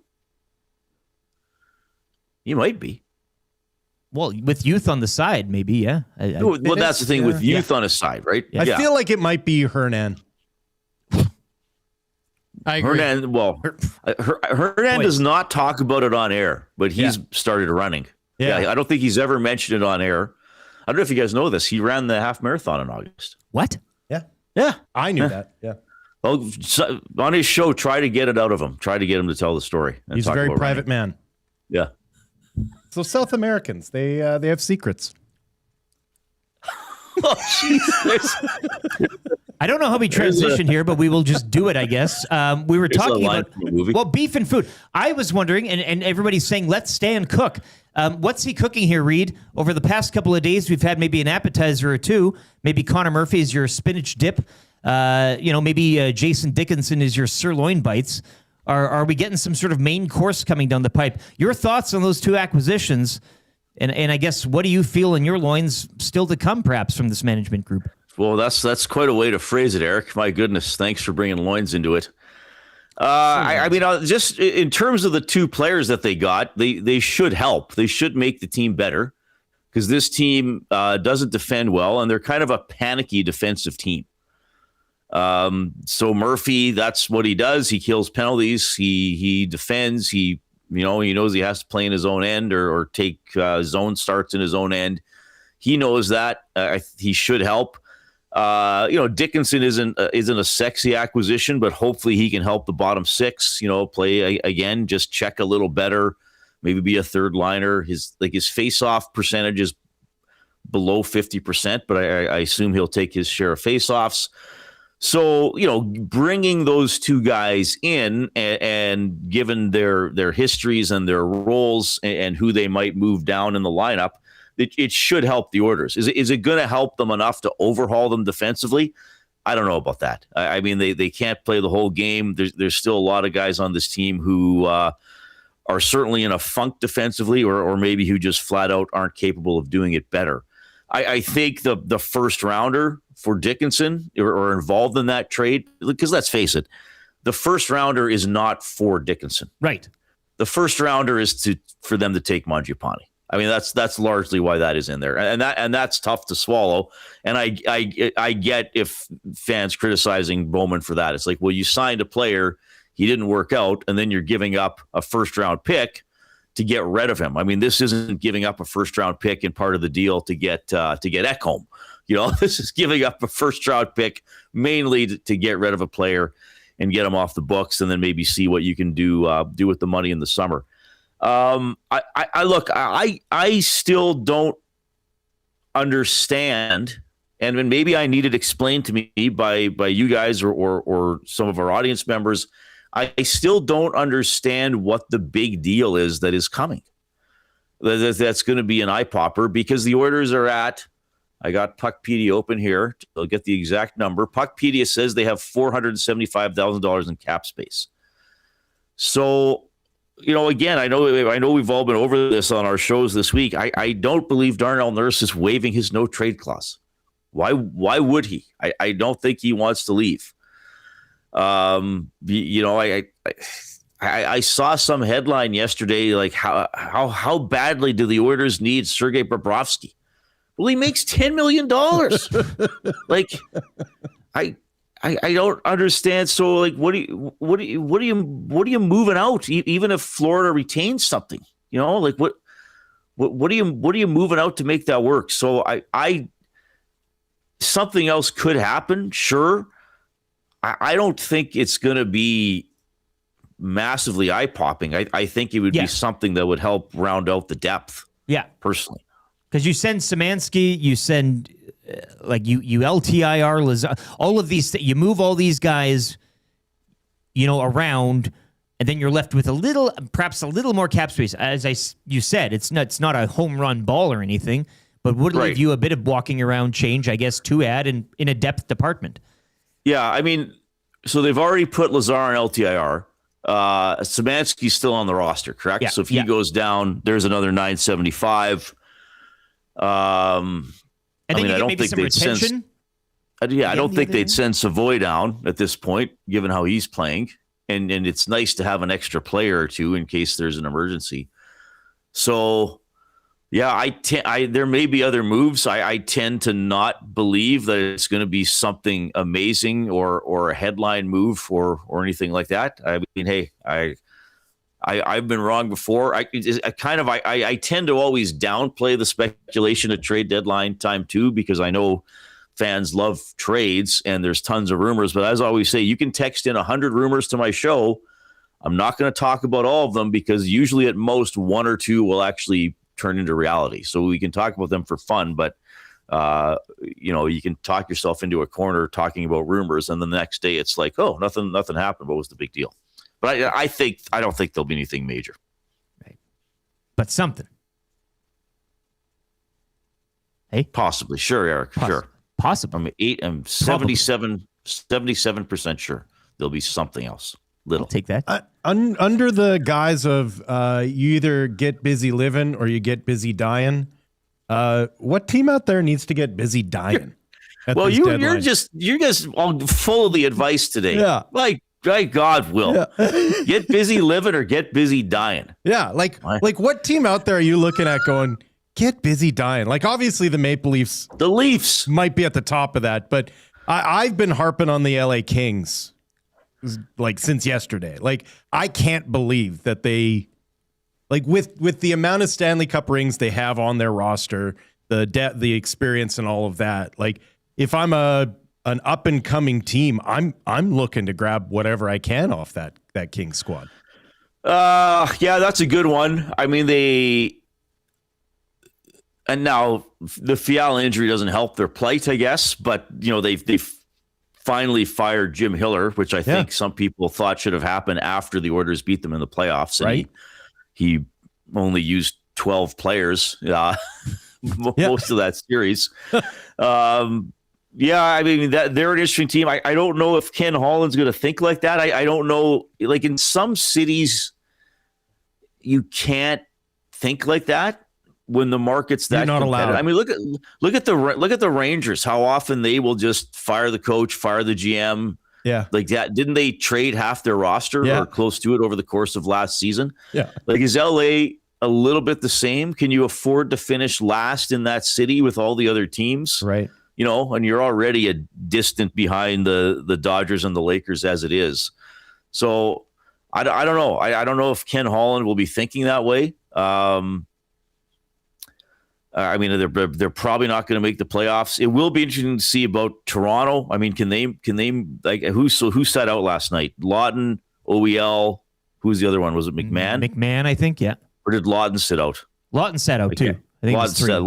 Yeah. So they'll probably move those guys. But does that? I guess they're trying to get a little bit of help for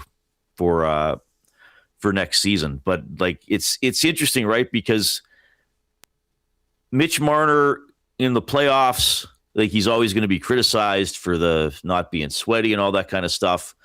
But some players help you make the playoffs. Like 90 points helps you make the playoffs, right? So the Leafs let him go, traded him, or I guess he was going to leave anyway. Yeah. And now they don't have those 90 points in your life, so you're not going to make the playoffs without that, even if you don't like how he played in the postseason. So yeah, I think those are both good suggestions. Will, I'm trying to think about other teams. Like Florida Panthers, is that a team that, because of injury, they're like, guys, it's just an off year and we're bringing the band back next year? I think so. Yeah, because of injury and probably just how much hockey they've played over the last 3 years. Or once again, I mean, that's a roster with 2 Stanley Cup rings that if I'm a playoff team, I want whoever I can off of that roster. Yeah. Well, and I believe Bobrovsky's a UFA, right? So that's why his name is out there. Does he want to go somewhere else? And that's such a massive contract. How much, I guess, if Florida's retaining it, they're only retaining it for the rest of the season. Mm-hmm. But they're probably not going to be in the playoffs either. Reid, I assume you've been planning your show later this afternoon, 3 to 6, alongside Jason Milne all morning. What do you got coming up? What can we look forward to later today? Well, we'll keep. I mean, we've been lucky the last couple of days because kind of trade news has broken during our show, so we'll roll with whatever is happening. I believe Dusty's going to check in from Calgary because he's got the call tonight. Yep. Of the Flames and the Senators, and we'll look ahead to what's coming up for the Oil Kings this weekend. Kevin Radomski, their director of business operations, is going to drop by, and then we'll just roll with the punches, boys. I love it. Reid Wilkins, I'll hopefully, will I see you around today? Are you going to be, will we cross paths? Oh, I certainly hope so, Eric. You too will. Yeah, let's go for Maybe a walk. you and I can walk up and down the hallway. Yeah. Yeah, see that? You can get your steps in here. It's Easily. a long enough hallway. Yeah, a couple laps. Reid Wilkins from the Reid Wilkins Show. Thanks for your time, man. We'll chat later. All right, see ya. 3 to 6, Monday to Friday here alongside Jason Milne and Zach. And as he mentioned, I mean, a lot of the news over the last couple of days has kind of been breaking in that time slot. So check them out once again.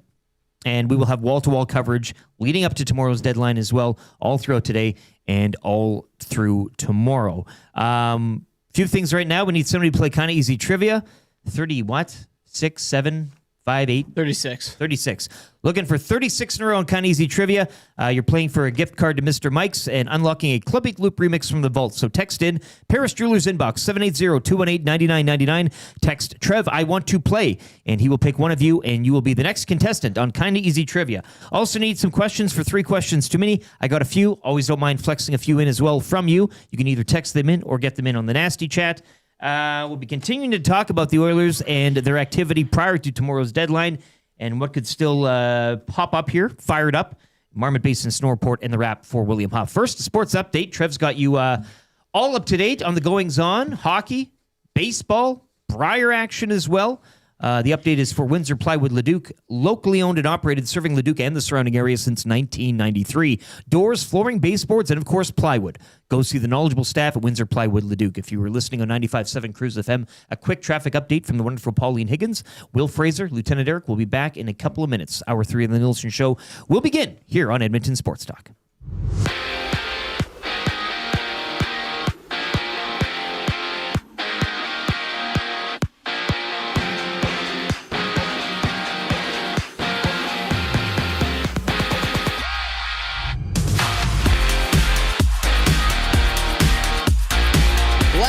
The Oilers made a move acquiring Jason Dickinson and Colton Dach from the Chicago Blackhawks in exchange for Andrew Mangiapane and a conditional first-round pick which is top 12 protected. Dickinson is just 2 seasons removed from a career-high 22-goal campaign and is set to become an unrestricted free agent at the end of the season. Around the league, there was more trade news from yesterday as the Calgary Flames dealt Mackenzie Weegar to the Mammoth in exchange for Olli Mata, Jonathan Costagna, and 3 second-round picks in 2026. Meanwhile, the Buffalo Sabres have reportedly acquired Blues defenseman Colton Parayko, although the deal still needs Parayko to waive his no-trade clause, which he has yet to do. There were 5 games in the NHL last night. The New Jersey Devils beat the Maple Leafs 4-3 in a shootout, extending Toronto's losing streak to 5 games. The Golden Knights edged the Red Wings 4-3 in overtime. A Nikolai Ehlers hat trick helped the Hurricanes get past the Canucks 6-4, and the Ducks handled the Islanders 5-1. Looking ahead to tonight, there are 8 games on the NHL schedule. The Jets host the Lightning at 6 o'clock. The Maple Leafs are back at it against the Rangers, and the Flames take on the Senators with puck drop at 7 and Dustin Nielson on the call. Over to the NBA, where there were 8 games last night. Chet Holmgren poured in 28 points to lead the Thunder past the Knicks 103-100, and Kawhi Leonard scored 29 points as the Clippers rolled to a 130-107 win. Tonight there are 9 games around the association, including the Raptors taking on the Timberwolves at 6. Toronto has lost 3 of their last 4. In baseball, spring training resumes for the Blue Jays after a day off yesterday. They'll take on the Braves this morning with first pitch set at 11:05. And finally, at the Briar, Alberta's Kevin Cooey remains undefeated, sitting atop of Pool B with a 6-0 record. He's currently on the pebble against BC's Tanaka rink, where they are leading 9-4 heading into the 8th. Tanaka has the hammer.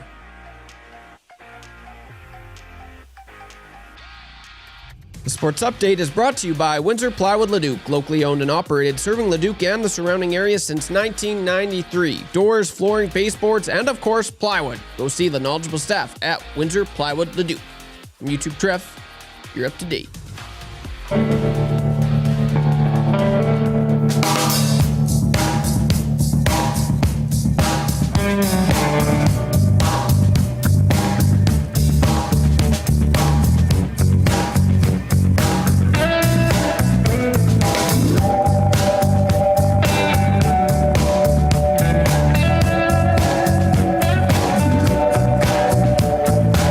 So long ago, I don't remember when.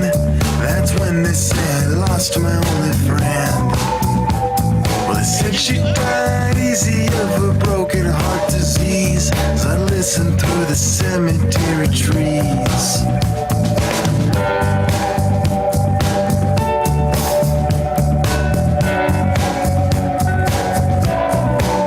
I seen the sun coming up at the funeral at dawn of the long broken arm of human law. Now it always seemed such a waste. She always had a pretty face. I wondered why she hung around this place.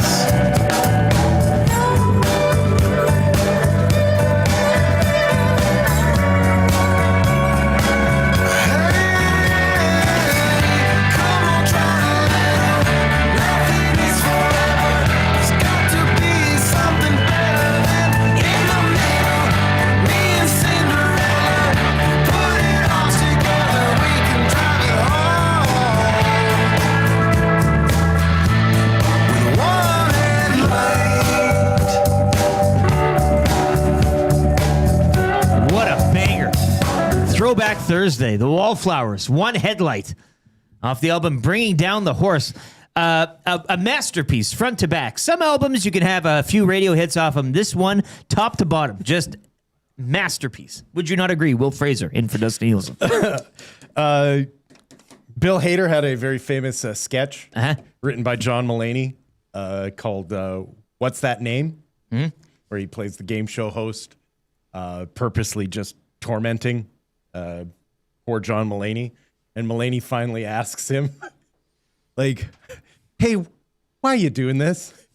And he's like, camera one, close in on me. In a word, chaos. That's what I think of when I work alongside you. Why are you doing this, Eric? Nasty chat's going wild. T. Wilson, 8824. Who's this guy? Some sort of Bob Dylan impersonator? It is a classic. Zulu says, here's a classic tune. It is a classic, whether you like it or not. Yeah. And classic doesn't have to be good. Yeah. Like the Oscar Mayer Wiener song is a classic. Oh, yeah. A little request coming up here at 8:30. Throwback Thursday continues. The Wallflowers, everybody, ladies and gentlemen. Bob Dylan's son. Was it Jacob? Jacob. Well, Jakey Dill. Yeah, Jakey Dill, yeah. Will Fraser in for Dustin Nielsen. He's got the call tonight. Flames Sens on TSN. Lieutenant Eric, YouTube Trev here with you as well. He's wrangling somebody up for trivia here. We'll get to that for Mr. Mike's. 3 questions too many as well on the way. If you have any questions, I always like to open it up when we have a guest host on. If you have any questions specifically for Will, get him in. 780-218-9999 is the Paris Jewelers inbox. We are looking for a text of the day. Probably the route we'll go is, what is Stan Bowman cooking? If this is a meal, if it's maybe a 3-course meal, if he's already provided you the Murphy, the Dickinson, maybe the Doc is kind of like a celery stick with your wings or something like that. Yeah. But however you want to shape it. What is Stan Bowman cooking? 780-218-9999. It's going to end up being spaghetti squash. You're going to be like, oh. Good for you, though. Yeah, exactly. Yeah. Like, oh. And if you're on a budget. Yeah. Right? Like it's... yes, which they it's are. a meal. I will eat it. And, exactly. Yes, I will be content afterwards. Popeye's Louisiana Kitchen Studio 2. It's hot in here. 3-piece boneless chicken, or bone-in chicken, pardon me, for just $8 right now. PopeyesChicken.ca is where you can go and get that outrageously Lieutenant great told me deal. there'd be no bones. Yeah, of course. I misspeak once and it'll be all. I'll get a call. Mm-hmm. Yeah, I'll be summoned to Matt's office. Yeah. First it was the cap thing, and now it's this. Jason Summers says, "Wait, what phone number you guys call from? Is it when we call? It's Because I called text of the day winners too. Pick up your phone if you. Yeah, I'm sorry. I tried calling you, Jason. No answer. Yeah, So it try comes again up as tomorrow. Canada Revenue Service. I picked up a phone number last night. It was the bank, and I knew it was going to be some. And it turned out to be, but you never know. Like it's always. I like picking up calls that I don't know. Because why not? You can always hang up. I did. Well, you can always hang up before, but now I do. Yeah. I like messing with people. It's okay, and they have a job to do. My phone has a setting that if the number is not in my contacts, it just immediately goes to the answering. Yeah. Timber Woodsman says these songs are way better than Savage Garden. So there's the bar that we've set here. Rusty Shackelford asks, Will, what songs are you hoping Clay Walker performs tomorrow during his concert at River Cree? Can't wait for that one, actually. Big date night. Me and my wife and a few other people. Oh, I am going, baby. I will be there with Spurs on. Yeah. And you won't, correct? You said. Unfortunately, it conflicts with a previous engagement. All right. Who do we got on the line for the trivia? Playing today, we've got Code Red. Code Red. Code Red. Like Mountain Dew? Well, let's ask. Is Code Red your full name or is it Mountain Dew Code Red? Oh. Holler if you hear me. Code Red. No, I hear it on his phone. I like he's yelling, "Hello, hello!" Don't hang up. We'll get that sorted out here. Code Red. Oh, what the heck? I think I still hear it on his phone. Okay. Don't. I love it. We'll get that sorted out. Once again, if you have any questions for 3 questions too many, no hot takes today. Obviously, with Dustin not here, if Gage checks in, I might talk to him. He was so afraid of going for hot takes that he ran away to Calgary. Well, look, I'll keep the mid again this week. I had it for Mexico. Next week, he's gone again. Yeah. So I am the big mid. chicken. March is the month of the mid for me, apparently. Marmot Basin Snow Report in the wrap as well, still to come in hour 3. But your thoughts on the Oilers' moves thus far and what might still come, 780-218-9999 or in the nasty chat. Smurfy says Code Red got traded. We're sitting him out here. Okay, we'll try one more time. If this doesn't work, I'll just put him on speaker. Yeah, whatever. We'll make it work. So Code Red, can you speak? Code Red. I do like hearing it, though. I do like hearing it in the distance. It's very funny for us here in the studio. Not so much for people listening, I get it, but... Okay. All right, let's do it this way. Okay, now Code Red, speak. Hello. Hey! Well, that's very good, actually. Yeah. This might be the wave moving forward. It's better than usual. Thanks for hanging on. Have you played before? I have, yes. Okay, so you know how it's done. You need 3 out of 5. It'll secure you a Mr. Mike's gift card. We'll start the ticker after read the first question. All questions provided by Will Fraser. Let's go. All right. Who did the Oilers trade yesterday? They traded Andrew Mangiapane. Name a player the Oilers traded for over the last week. Jason Dickinson. Name a defenseman traded yesterday. A defenseman traded Oli Mata. What is the name of Canada's men's national curling championship? The Briar. Who is representing Alberta at this year's Briar? Kevin Cooey. Oh, baby. Code Red. Mommy. That's we just wrong file. Again. Something wrong, Yank. Now McDavid's got the pocket. He's got Drysdale a little. It's a 2-on-1. McDavid in there across Drysdale. Scores! Hi, this is Alan Mitchell for My Pillow. He's done it again. A little beer. He's got an imaginary parrot that sort of carries around with him as he trots around the bases. Movies. These silky sharks are normally ocean-going species. If you like pina coladas. Big deal at the Rogers Center up in Toronto. The fans bring stuffed parrots. Movies. Rest them on their forearms in the hopes that Encarnacion will hit a home run. While I was in Cleveland. For movies. Brazil. For movies. For movies. Brazil. The big guy is smoking hot. For movies. For movies. For movies. My Pillow. On My Pillow. For movies. Brazil. For movies. On My Pillow. And Hall is not in the top 50. I looked it up. What is the point of all this? Why am I a goat, Dustin? Bob the Goat, rest in peace. hell of a listener. He was doing the painting of Renee back in the day. We'll see you on the other side, Bob. But a Club Beat Loop remix from the Vault, courtesy Code Red. He is the latest winner. And what a pull with the Mata. Much like as somebody mentioned in the Nasty Chat, the Artem Zub from a couple of days ago. I'd say we give him 6 out of 5. I think so. It deserves. For pulling the least significant defenseman traded yesterday. Yeah. Well job, Code Red. You made it happen here. Even Oli Mata wouldn't have picked Oli Mata. Yeah. Tyler Myers. Exactly. 3 questions too many right now, brought to you by the great staff at Park Mazda and dealer Principal Mitch Lewicki, where he was also saying Oli Mata. Park Mazda, your dealer for life. Check them out today online, parkmazda.ca. Social media accounts. Trevor, where can people follow you on social media? You want to give me a follow? YouTube_Trev on Twitter and Instagram. Yep. Facebook too? Yeah. That's private. That's my Facebook. That's your Facebook? YouTube? No. Oh, no. Use your Christian name. Yeah. Yes, I do. Will, where can people follow you on social media? You can't. Yeah. You can't or won't? Or you can. I did. Just don't. Go for a walk. That going back to the original idea. I love walking. Obviously you don't. Not in the winter. And I loved walking at the River Valley this summer. I was there every day. Just get out. Damn man. near every day. Just get out. You'll feel so good. When it's this cold out. Who would walk in this weather? I don't. No one. Nobody. No one here walks. Absolutely nobody. It's ridiculous thinking. Yeah. Right. I'm just joking. You walk all the time, LT. Of course he does. Look at him. Picture of health. Yeah. You're funny. Question number 1. And once again, we can flex in a few too. If you have any, 780-218-9999 or in the Nasty Chat. In honor of us totally trashing the month of March earlier,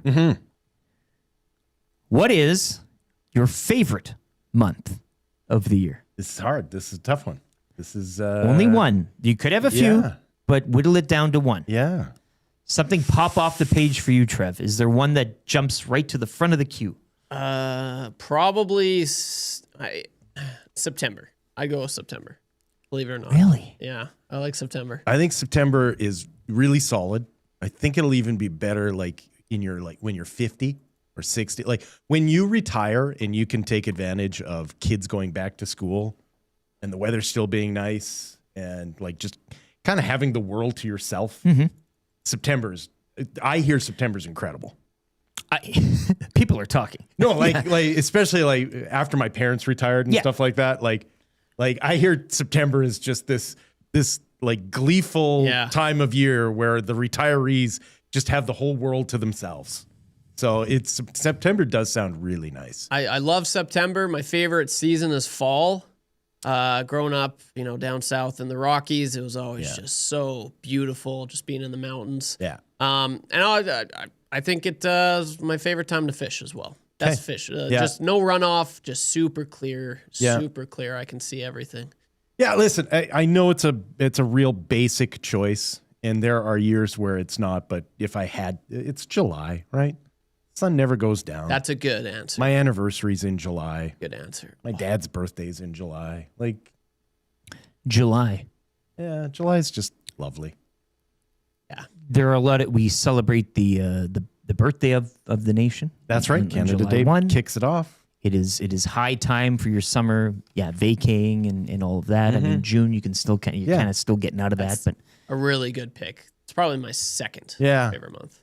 There are some years where incredibly November all of a sudden is my favorite month, but that's only because a little inside. There are years where Marmot just gets a whack of snow in the month of November and opens early, and you get the whole resort to yourself because no one has started ski. No one knows that ski season has started, and so I've had a couple of Novembers that have been perfect. Yeah, perfect months. Nice. Question 2. What about you, LT? Yeah, May. Oh. Okay. So, right away here. You're May's a hit and miss though, weather-wise, right? It can be. Yeah, it's a little. But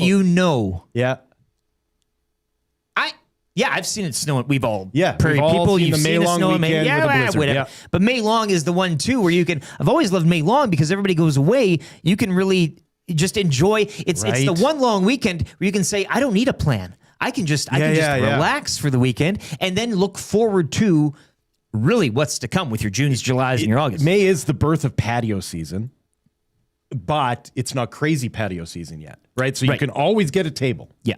And you've by this point, again, depending on how the weather, things are a little more cleaned up. You've probably gotten a shower or two. Most of that dust is kind of gone. Like April, a little dusty.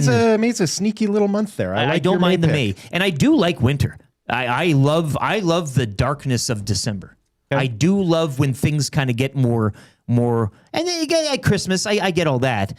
But there is something about like retreating within yourself for that natural sense of hibernation. Yeah. Yes. I don't know what, but by that time, and that's why I like where we live. Part black bear. We just want to go and find an overturned tree. And I think a balanced weather diet in your 12-month calendar is a good thing for a human in its soul. So I'll go with May with the sidecar for December. Question number 2. Sergei Bobrovsky, is he a Florida Panther by 3 o'clock Eastern tomorrow afternoon? You don't need to give me a destination. You can if you want, but Who wants Bob? No, he's a Panther. Yeah, he's sticking. Okay. Too much, man. Like 10 mil. Well, I know. Yeah. The Contenders, like, are they gonna want that? Probably not. There would have to be some sort of retention, I imagine. Yep. How much? So then I'm looking at like the Sabres of the world. How much cap space does Colorado have? It's like just under 10, I believe. Do they have the space? They could make it work, but they'd have to put in something like a pick to have Florida retain something. Yeah. No, I'm saying Florida retaining salary. So yeah, I'm gonna say the smart move for Colorado would be to go and get Bob. Yeah. Even if he's not going to be your designated number one, like the last thing you want to do is have an injury to your starting goaltender and have this season washed out. Like he is. If he's not your number one option, he is the greatest backup option you could have. The greatest insurance plan. Fair enough. To echo Luke Gazdic's thoughts earlier too, like I will never, as long as KM is GM, take Vegas out of any sort of discussion or equation. You just can't. And I don't even care if you look at the money and you look at the numbers and say, not a chance. Yeah. They will prove you wrong. Yeah. He will prove you wrong in some way. So I don't know. I'm just saying. I think he'll probably I do think the better choice he'll probably be with the money attached. But I do think that this season we are seeing the chickens coming home to roost, though, in Las Vegas.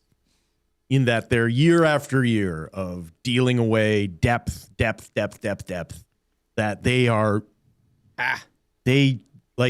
this is a team that should have 10 more points than they have based upon their top end talent. And they don't. And so there is a reason why they don't. And it's because they have hollowed out their hockey team. Yeah. And I look at goaltending as well, right? Mm-hmm. That's something that you could maybe, I don't know. Well, except goaltending always gets blamed when the depth has been hollowed out. Sure. Right. Yeah. And question number 3.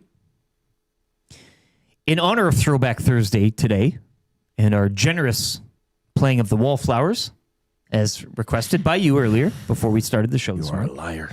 And in honor of Clay Walker tomorrow night at River Cree Resort and Casino, which myself and my lovely wife will be attending, along with, I do believe, Norman Combine and Sticky Rice and Rusty Shackelford and a few others. Good crew.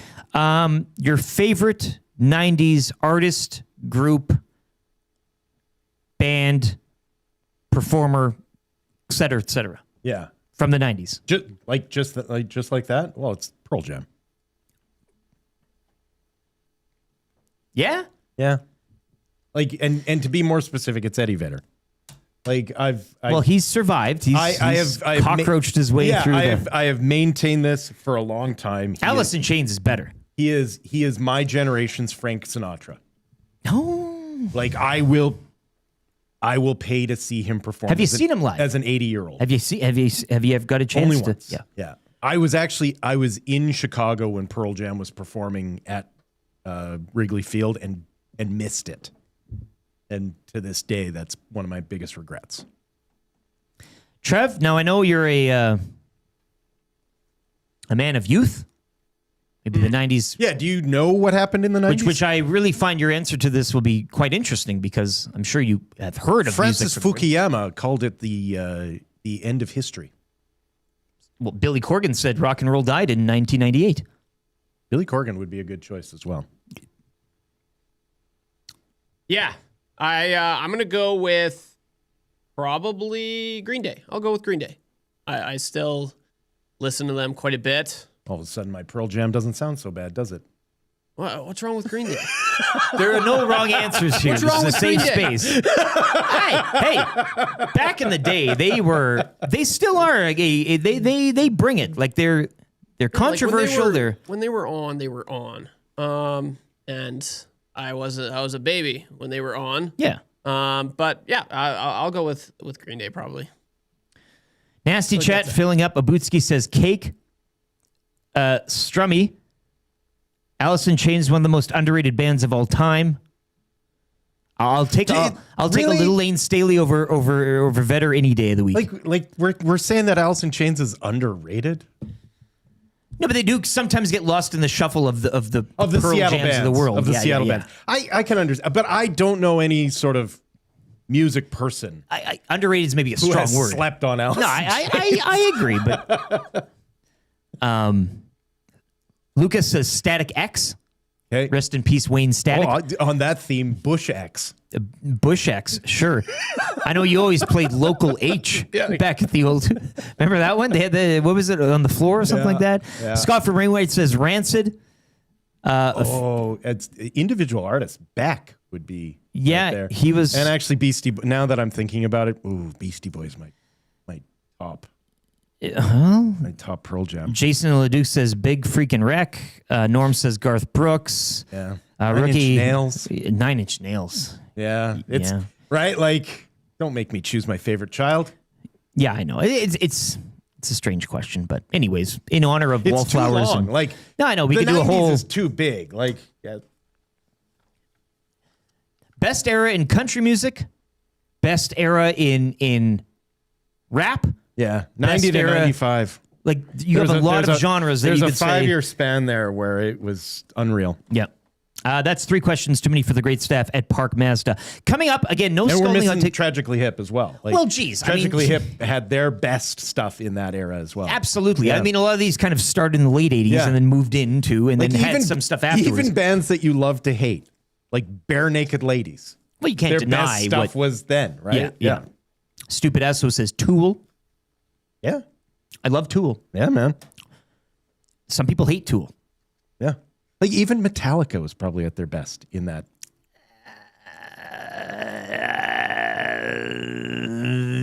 Load, reload. Yeah, you don't think so? The older, but come on. Sure, no, they define themselves, but we'll end it on that. You think they were already long in the tooth? They by sucked. Then? Okay. It was different. And we definitely learned to hate Lars. Well, yeah. At that point. I know. No scalding hot takes today, but we'll be back with a little fired up for Gemco fireplaces as well. Did Gager bring the? No, that's fine. That's okay. Marmot Basin Snow Report and the wrap still to come. Let's get to a sports update here with YouTube Trev. He's got you locked and loaded on everything NHL, Briar action as well, World Baseball Classic. Lots to get to with him here. Brooks we'll be back. Dunn. Well, yeah. Yeah.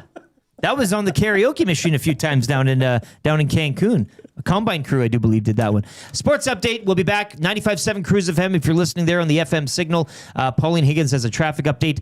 EdmontonSportsTalk.com, iHeart, TuneIn Radio apps, and on YouTube. Give us a like if you haven't already as well. We are really close to changing 300 here, if I'm not mistaken. Pound that thumbs up if you haven't already. For you boys, 8:38 away from changing 300. I think we can do it. We'll be back talking your opinions once again on the Oilers deals that have happened and still what may be to come. Share your opinion, 780-218-9999. Will Fraser, Lieutenant Eric. We'll be back in a couple minutes.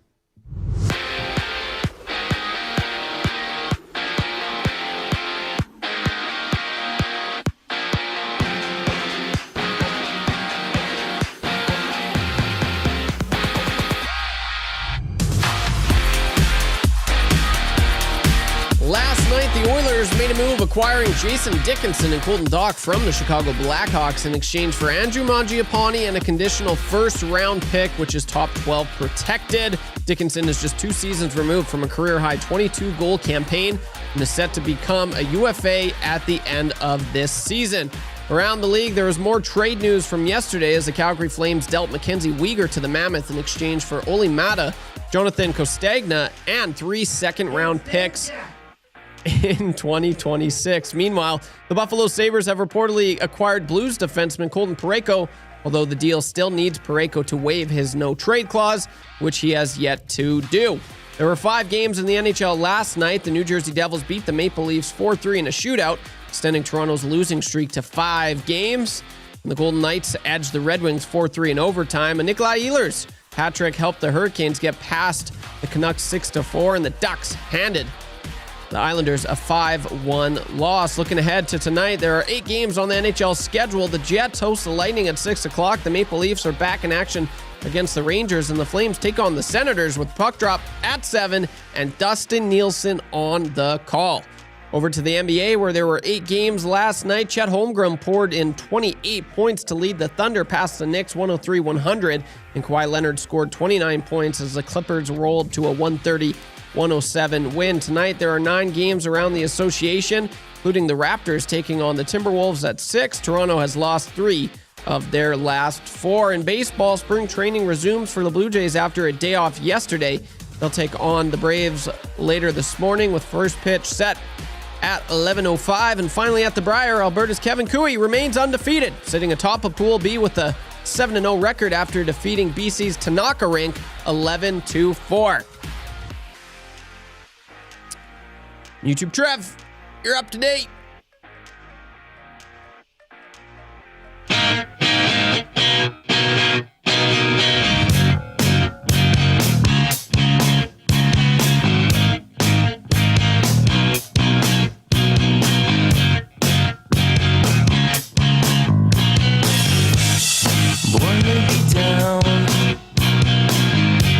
I've learned all my lessons before now.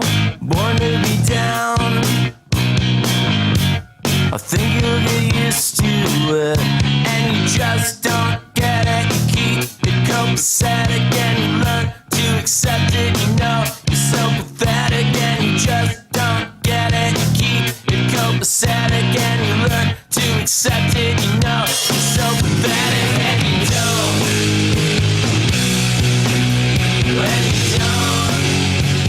Local H bound for the floor, a tune on heavy rotation back at the old place from one Will Fraser here in for Dustin Nielsen. Dusty's got the call tonight. Flames and Senators down in Calgary. Lieutenant Eric with you. YouTube Trev as well as Hour 3 of the Nielsen Show continues here on Edmonton Sports Talk. You ever thought new music has too many notes? They said. I got something for you. Checkmate from Local H, bound for the floor. This hour 3, brought to you by GD Liquidators Auctions and Appraisals. You mention EST, get 5% off anything new or used. Monthly online auctions as well. GDLiquidators.com, Canadian owned and operated. Make them your first call. 780-447-2787. Or check them out. 145-10 124th Avenue. As mentioned, no hot takes today. I will be keeping them for another week. Unless you have a... Clearly, my hot takes today are that July's the best month. And Pearl Jam's my favorite and Metallica band. Won the 90s, which, I mean, you were getting... Well, actually, that is a hot take. Actually, that could win a nit. That would, yeah. Yeah, that was the only hot take of the last hour. Ice Cube Zactigum says, no chance, Will. Metallica's first 4 albums were exponentially better than anything past 88. A lot of people going after you for that. That is a hot take. Chris Dixon says, Black Album was 91. That was the end. Metallica's run in the 80s is unmatched. You may have taken hot takes here. That was kind of my point. Like that they reached their zenith between 90 and 95. Zenith. Sorry. I owned a Zenith TV. That's why I screw up on that. Yeah. You could also get those, I think, for watching a CFL if you won the the QB1. I think you're right. Yeah. Kickoff to win or whatever. Yeah. 30-inch Zenith TV. Scalding Hot Takes, though, usually at Thursdays at this time for the Greater St. Albert Catholic Schools. They offer a sports academy for student athletes who want to elevate their game. Their baseball academy delivered in partnership with Absolute Human Performance, one of Alberta's leading athletic performance centers, focusing on individualized training that helps players throw harder, swing faster, and move better on the field. Learn more about the GSA CRD Baseball Academy at gsacrd.ab.ca. Maybe with Dave Jameson in next week, we'll gather together some sort of intercontinental hot take title. Perhaps. I don't know. No guarantees. But let's get into Fired Up. Another old guy.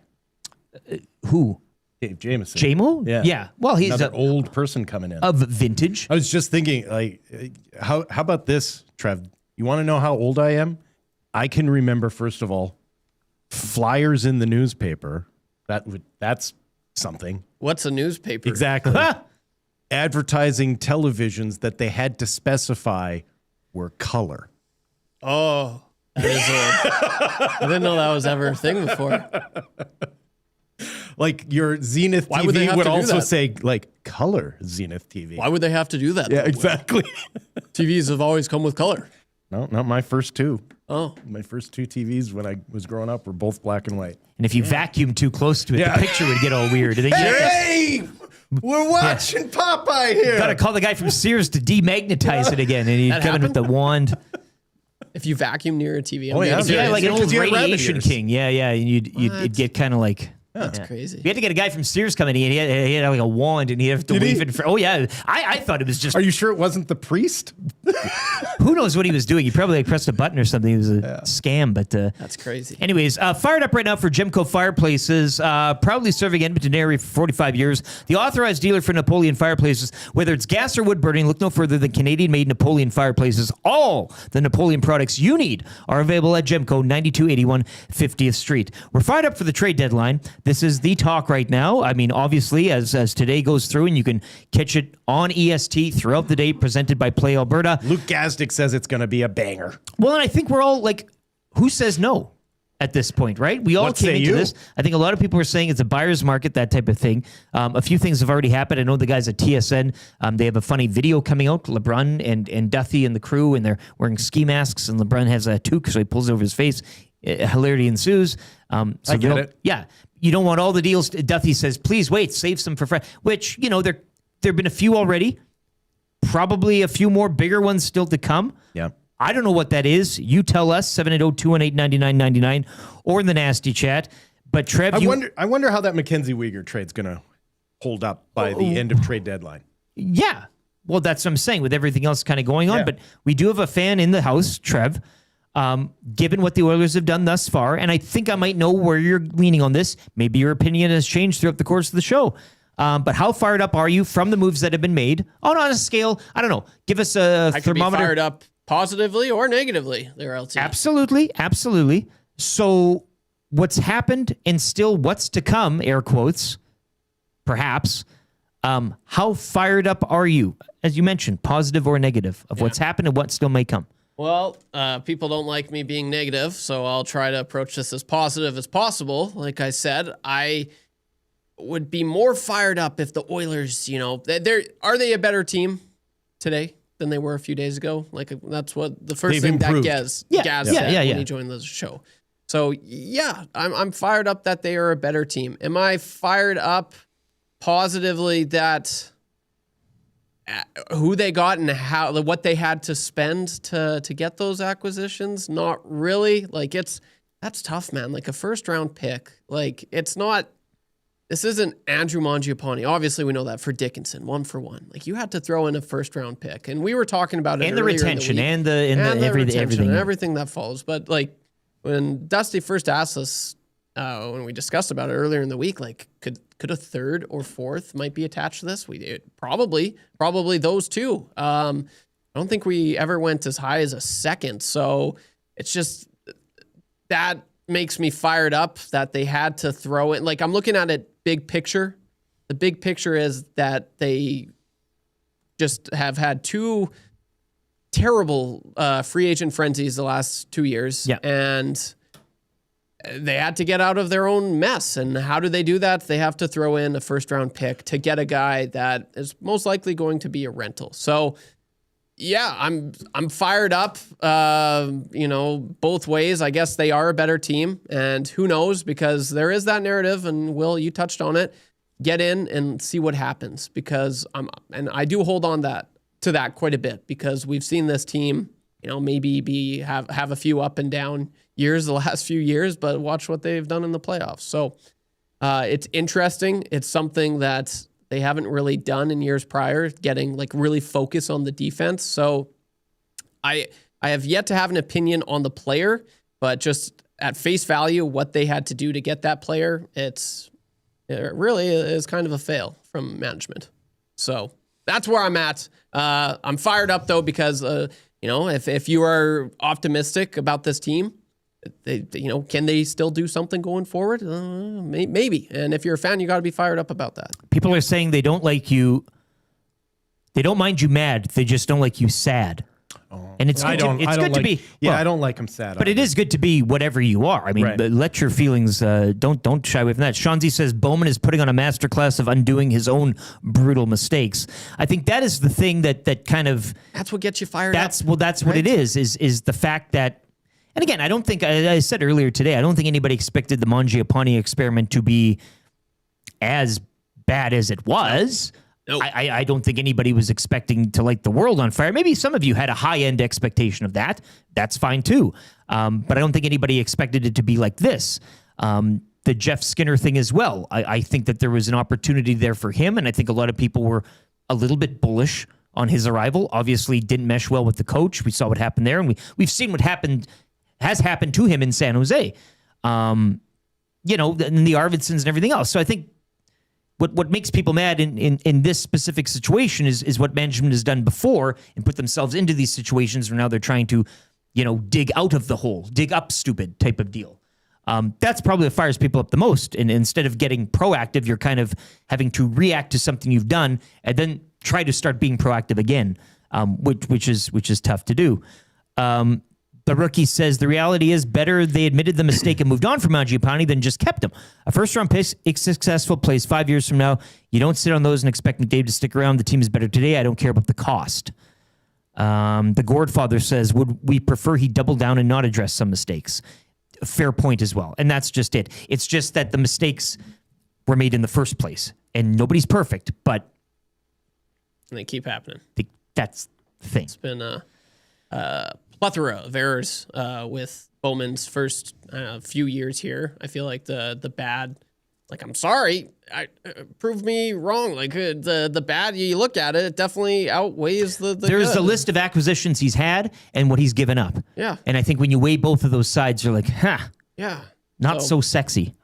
Yeah. And like going forward, I don't want to be in a position next year where we're like, oh, if only they had. And I feel like that's exactly where the Oilers are going to be. Like, man, if they had a first-round pick that we could use really, really bad to acquire someone, for next year's trade deadline, I'm probably going to be bringing it up. Like they could have held on. And that's why, again, going into this trade deadline, I didn't want much. Like I really don't think you don't need much. You don't need much. No. You're cool with. Yeah. So that's my point of view and where I'm at. Listen, this is probably an unfair opinion to have about the Edmonton Oilers and where they're at, because I don't know this. This is just my hunch. Mm-hmm. But it is based upon what happens when you have a generational superstar within your organization. And that is all decisions get funneled through that player. Connor McDavid took way less money than he should have this offseason. And the only reason you do that is because you're a part of the decision-making process. And so when I see the Mangiapanes and the Skinners, my take on this is that Connor McDavid doesn't understand how unique his teammates that he already has are. And what I mean by that is Leon Draisaitl, Ryan Nugent-Hopkins, and Zach Hyman. all know how to play with Connor McDavid. And what I think Connor doesn't understand, but maybe realizing now after playing for Team Canada for 2 straight years, is that he is such a unique individual. You can't just go and get more offense to play with him. Like, you can't just get a guy who has scored 30 goals in the NHL and be like, great, now you'll score 30 goals with Connor McDavid. 97 shooter. Right. So I don't think that this has been necessarily a management team that has gone into off seasons going, we need to get Connor more offense to play along with him. I think this is a management team that has gone into off seasons going, Connor, what do you need? And Connor maybe has been the one that has been, well, sure would be nice if I didn't have to have the burden of all the offense on my shoulders. And so both sides have misinterpreted what that means. And maybe, just maybe, we will finally hit an offseason where Connor looks around and sees a Zach Hyman and a Ryan Nugent-Hopkins and Leon Draisaitl and goes, you know what? I'm good. I think you should just worry about the rest of the team behind me. Because when I'm on the ice, I will take care of myself. Because that's the truth of it, right? This would be a far better team if we stopped thinking about Connor McDavid. We just realized Connor McDavid's going to be fine, right? The guy is going to score 100 points every year in his sleep. So what you need to do is make sure that you're not giving up an extra 50 goals, and so that his extra offense isn't going for naught. So, but time will tell. I don't think that this is just a management issue. I think this is a leadership issue, and the leader of this organization sometimes probably doesn't know his own strengths and weaknesses. Look at him in the Olympics. He was so far and away the best player on the ice. Like, it wasn't even close. On the most talented team in the world, he was clearly better than everyone else on his team. That's how good he is. That's how unique he is. Like, Celebrini didn't, like, we gave him all the flowers because he scored all the goals. Mm-hmm. Was he doing anything more than just taking advantage of all the open space he had because Connor McDavid was on the ice? That's all he was doing. Fair point. Have your say. Nasty chat, 780-218-9999. Johnny the accountant says the Chicago deals are not great, but what they did is bring in 2 penalty killers in Murphy and Dickinson. They also made the Oilers a little tougher to play in that they brought in 3 guys who are not afraid to hit. These were expensive sandpaper brought in to give this soft team some grit, Johnny the accountant. So, again, I'm not going to... I don't think this is black and white, and you can talk about the first rounder and whether that's better in the summer, whether you had to do it now with Mangiapane and the retention and all that. That's all fine. I guess looking at it just from one point of view and saying with Murphy and Dickinson in the fold, are they better? Yeah. Yeah. They're definitely not worse. No. So I think we can all probably come to agreement, hold hands, and sing Kumbaya on that. And again, whatever is to come, that'll just be added on here. So we'll see. We'll let Stan cook. And that brings us to, we'll get to the wrap here in a couple minutes. Quick Marmot Basin snow report here. Music, please.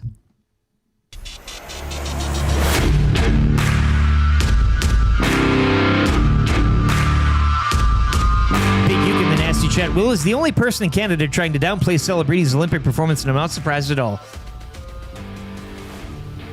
We love to crown the next one and be blind to the current one. He's got some time. Snow report, Marmot Basin. SkiMarmot.com is where you can find it. It's very convenient as well. You can look up the snow report anytime you want. Updated, though, this morning, last 24 hours, 6 centimeters. Last 2 days, 12 centimeters. Snow base sitting at 111. Season total, 298. Mid-mountain this morning, -5. Much the same, Will, as we saw yesterday a bit. -5, -7 upper mountain. You get the inversion. It's so good. Yeah. Bit of a breeze out there as well this morning, but that's okay. That new knob lift is such a, it's a new resort. Kids ski free as well, Monday to Friday. So check out more. SkiMarmot.com. That is your Marmot Basin snow report. Me and my wife, we got to Jasper maybe twice a year. Still haven't been up there since the fire, and I'm dying to go. Really? So I will carve out a time, pun intended. I've given you the secret. I know the secret. Just check if there's any bands playing at the Stand Easy and make a reason. Got to to go. take in my cans for the gas money here. Yeah, that's Maybe right. We'll book a day or two. SkiMarmot.com, once again, is where you can find the snow report each and every day. Let's get into the wrap right now for William Huff. If you want your place to look as good as ours, and why wouldn't you? Check out Bruce Simpson and the team. WilliamHuff.com is where you can find them online.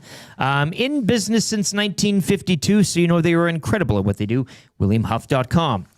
Boys, what did we learn on the show today? Did you pull any? I know I learned, thanks to Trevor's astute sports reporting, that Team Alberta and Kevin Cooey now victorious once again this morning, 11-4 over BC in the morning draw. That was a big win. Big win. He remains undefeated, looking to stay that way later on today at 4. Alberta will round out round robin against Yukon. Cooey's rank and a hell of a match later on this afternoon as well between Saskatchewan, Manitoba, McEwen and Dunstone jostling for that second spot behind. So lots to I still think come. with the win, doesn't Cooey wrap up? He would take the his group. pool? Yeah. He'd top group, but looking to remain undefeated. But that McEwen Dunstone match will be very fascinating. But what else? Did we learn anything else? You pulling anything else, Trev? I learned walking an hour a day will make the pain go away in my back. Pain. Yeah. So I'm going to start doing that. I learned Will's favorite band in the 90s was Metallica. No. That was kind of interesting. No, I just feel like that. they hit their zenith at the in between 90 and Zenith. 95. Zenith, pardon me. I totally TVs. TVs.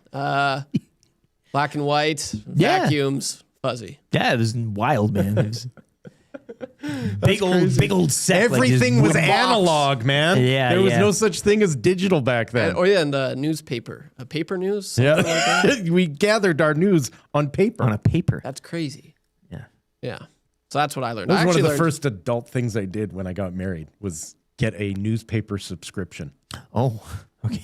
That's one of the first adult things you did when you got It married. felt like a really adult thing to phone up the Edmonton Journal and arrange for daily delivery of the newspaper to my front door. Honey, we need to consummate the marriage. No, wait. Yeah. Hold on there. Whoa. Let me make a call. Yeah. That's crazy. We have your text. Because I needed something to ignore her with now that I was married. Well, the comics section was always great. I mean, the sports pages alone. Yeah. Going Let's over. see what old Jim Matheson's got to say. No, but like the stats page. Oh, yeah. That whole, that back page. How else were My you supposed to do your pool? Update the pool. Hands would just be black from the ink, eh? That's right. Sound of the day. It was Code Red taking home the kind of easy trivia. He's off to Mr. Mike's, and he unlocked a Club Beat Loop remix from the vault. 6 out of 5. Something wrong, Yank. Now McDavid's got the pocket. He's got Drysdale a little. It's a 2-on-1. McDavid in there across Drysdale. Scores! Hi, this is Alan Mitchell for My Pillow. He's done it again. A little beer. He's got an imaginary parrot that sort of carries around with him as he trots around the bases. Movies. These silky sharks are normally ocean-going species. If you like pina coladas. Big deal at the Rogers Center up in Toronto. The fans bring stuffed parrots, Movies. rest them on their forearms in the hopes that Encarnacion will hit a home run. While I was in Cleveland. For movies. Brazil. For movies. For movies. Brazil. The big guy is smoking hot. Let's talk about sex. For movies. Sex. For movies. Sex. For movies. My Pillow. Sex. Let's talk about sex. On My Pillow. For movies. Brazil. Sex. For movies. On My Pillow. And Hall is not in the top 50. I looked it up. What is the point of all this? Why am I a goat, Dustin? Bob the Goat, R.I.P. We love you, buddy. That's your sound of the day. And all Nielson Show original songs brought to you by Totem Outdoor Outfitters, family store that takes pride in finding the right fit for you. Check them out, 7430 99th Street or online at totemoutfitters.ca. Why am I a goat, Dustin? That is a throwback. He did kind of easy trivia in like 0.3 seconds once. Like he was... He's on top of it. It's remarkable stuff. Text of the day for Royal Pizza. Royal Pizza still making it great for over 55 years. Check them out today, royalpizza.ca. They got the spicy vegetarian on the go right now. Mushrooms, green peppers, red onions, green olives, and jalapenos drizzled with a mango habanero sauce. Perfectly fresh, bright, and flavorful, just in time for spring. We asked you, what is Stan Bowman cooking, if you're letting him cook? Boys, we have two here, and I'll throw it to you here. Chuck Tastic says, Stan stew, thin, bland, and devoid of fulfillment. Then Big Slam Nasty said, Bowman cooks that one sketchy pizza place close to your house. It's convenient, but they corrupt your credit card info every time you go in. Are we going with the Stan stew or the corrupt pizza joint? I like phonetic, so I'll go with Stan stew. Yeah. Stew. Stew? Yeah, Stew okay. it is. Chuck-tastic, you're off to Royal Pizza. Stan stew, thin, bland, and devoid of fulfillment. That is your Royal Pizza text of the day. Congratulations, Chuck-tastic. We will be getting in touch with you. What are we watching tonight, boys? I mentioned the Briar. I'll be hot and heavy on that. 11 o'clock this morning. We do got 4 games as well. Brad Jacobs will be in. This is a good one. Jacobs and Gushu. The Newfoundland Labrador rink. Newfoundland. Yeah, so that'll be good. So keep an eye on that. Alberta play 4 o'clock, and then the McEwen-Dunstone game. I assume that'll be the one on TSN. But we also got Dusty on the call tonight. We got Dusty on the call. If you can find a feed, I'm not sure how that works. You will have to pirate it. You will have to go to that one, maybe that's that sketchy pizza joint that has the big satellite dish, and you can kind of knock 3 times and whatever. But he's got the call alongside Noodles. TSN Senators in Calgary tonight to battle the Flames. So we'll be back tomorrow. We'll be getting to a Friday, a beer of the week. Apparently, we'll be joined for Sobeys and Safeway Liquor Beer of the Week from somebody from Australia. Come on. Yeah, and it'll be 3 a.m. there.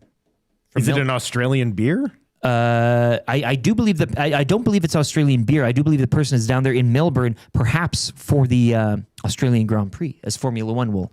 Is he trying to gather some Australian hops, maybe? She is for an Aussie ale, which is delicious. An Aussie ale is really good. So we'll be back tomorrow for Beer of the Week. We'll be setting you up for Oilers Hurricanes. Taking a look at the NHL slate tonight. As mentioned, Flames Senators from Calgary. Kings are in action at home to the Islanders. Make or break night for the Kings. Well, yeah. Burn it down! Leafs are in action again. They visit MSG. So again, we can peer over the fence if you want. That team should just forfeit the rest of the year. Wouldn't that be something? I don't mind it. I don't mind it. Yeah, just, you know what? This isn't going to be good. We forfeit. Changing 300. Oh, hey. Changing 100. I really love all you. That's really warms the cockles to know that you're all still kicking with us here. I thought that was illegal. In the absence of Dustin Nielsen. Not on this show, it ain't. Thanks so much for tuning in this morning. Just want to let you know the Hangout's coming up. Jasmine will be on with Tommy and Maddie. They'll be going over yesterday's deal, I'm sure, and talking everything else sporting-wise. Keep it locked on EST. Once again, live and local, 6 to 6. If you have been listening on 95.7 Cruise FM, you want a little more of this? EdmontonSportsTalk.com. You can listen there. iHeart, TuneIn Radio apps. All of our shows as well on YouTube. Subscribe to the channel. You could also just watch. Turn the sound down. And imagine whatever you want us to be saying. Play them all at once. Mm-hmm. Yeah. There might be a bit of a delay, but that adds to the madness. Mm-hmm. I want to thank Luke Gazdic. He was our GS Construction hockey analyst this morning. Reid Wilkins, he's got his show 3 to 6, Monday to Friday here alongside Jason Milne on EST. He joined us as well in hour number 2. And all of our sponsors, Weiss Johnson, the presenting sponsor of the Nielsen Show. Play Alberta, obviously, presenting sponsor of EST. And for YouTube, Trev, keeping the show on the rails. Will Fraser, great to share desk with you again. We'll do it again tomorrow. I'm Lieutenant Eric. Hangout's coming up next. Keep it locked. If you're on 95.7 Cruise FM, you can always flip over. Dusty always likes to sell the next song coming up. What do we got coming up here? Would it be something if it's the Wallflowers, man? Oh, Meatloaf. Another R.I.P. Yeah. Him and Bob the Goat just up there kicking it, hey? Yeah. We love you. Thanks so much for tuning in today, and we'll talk tomorrow. Have a great Thursday.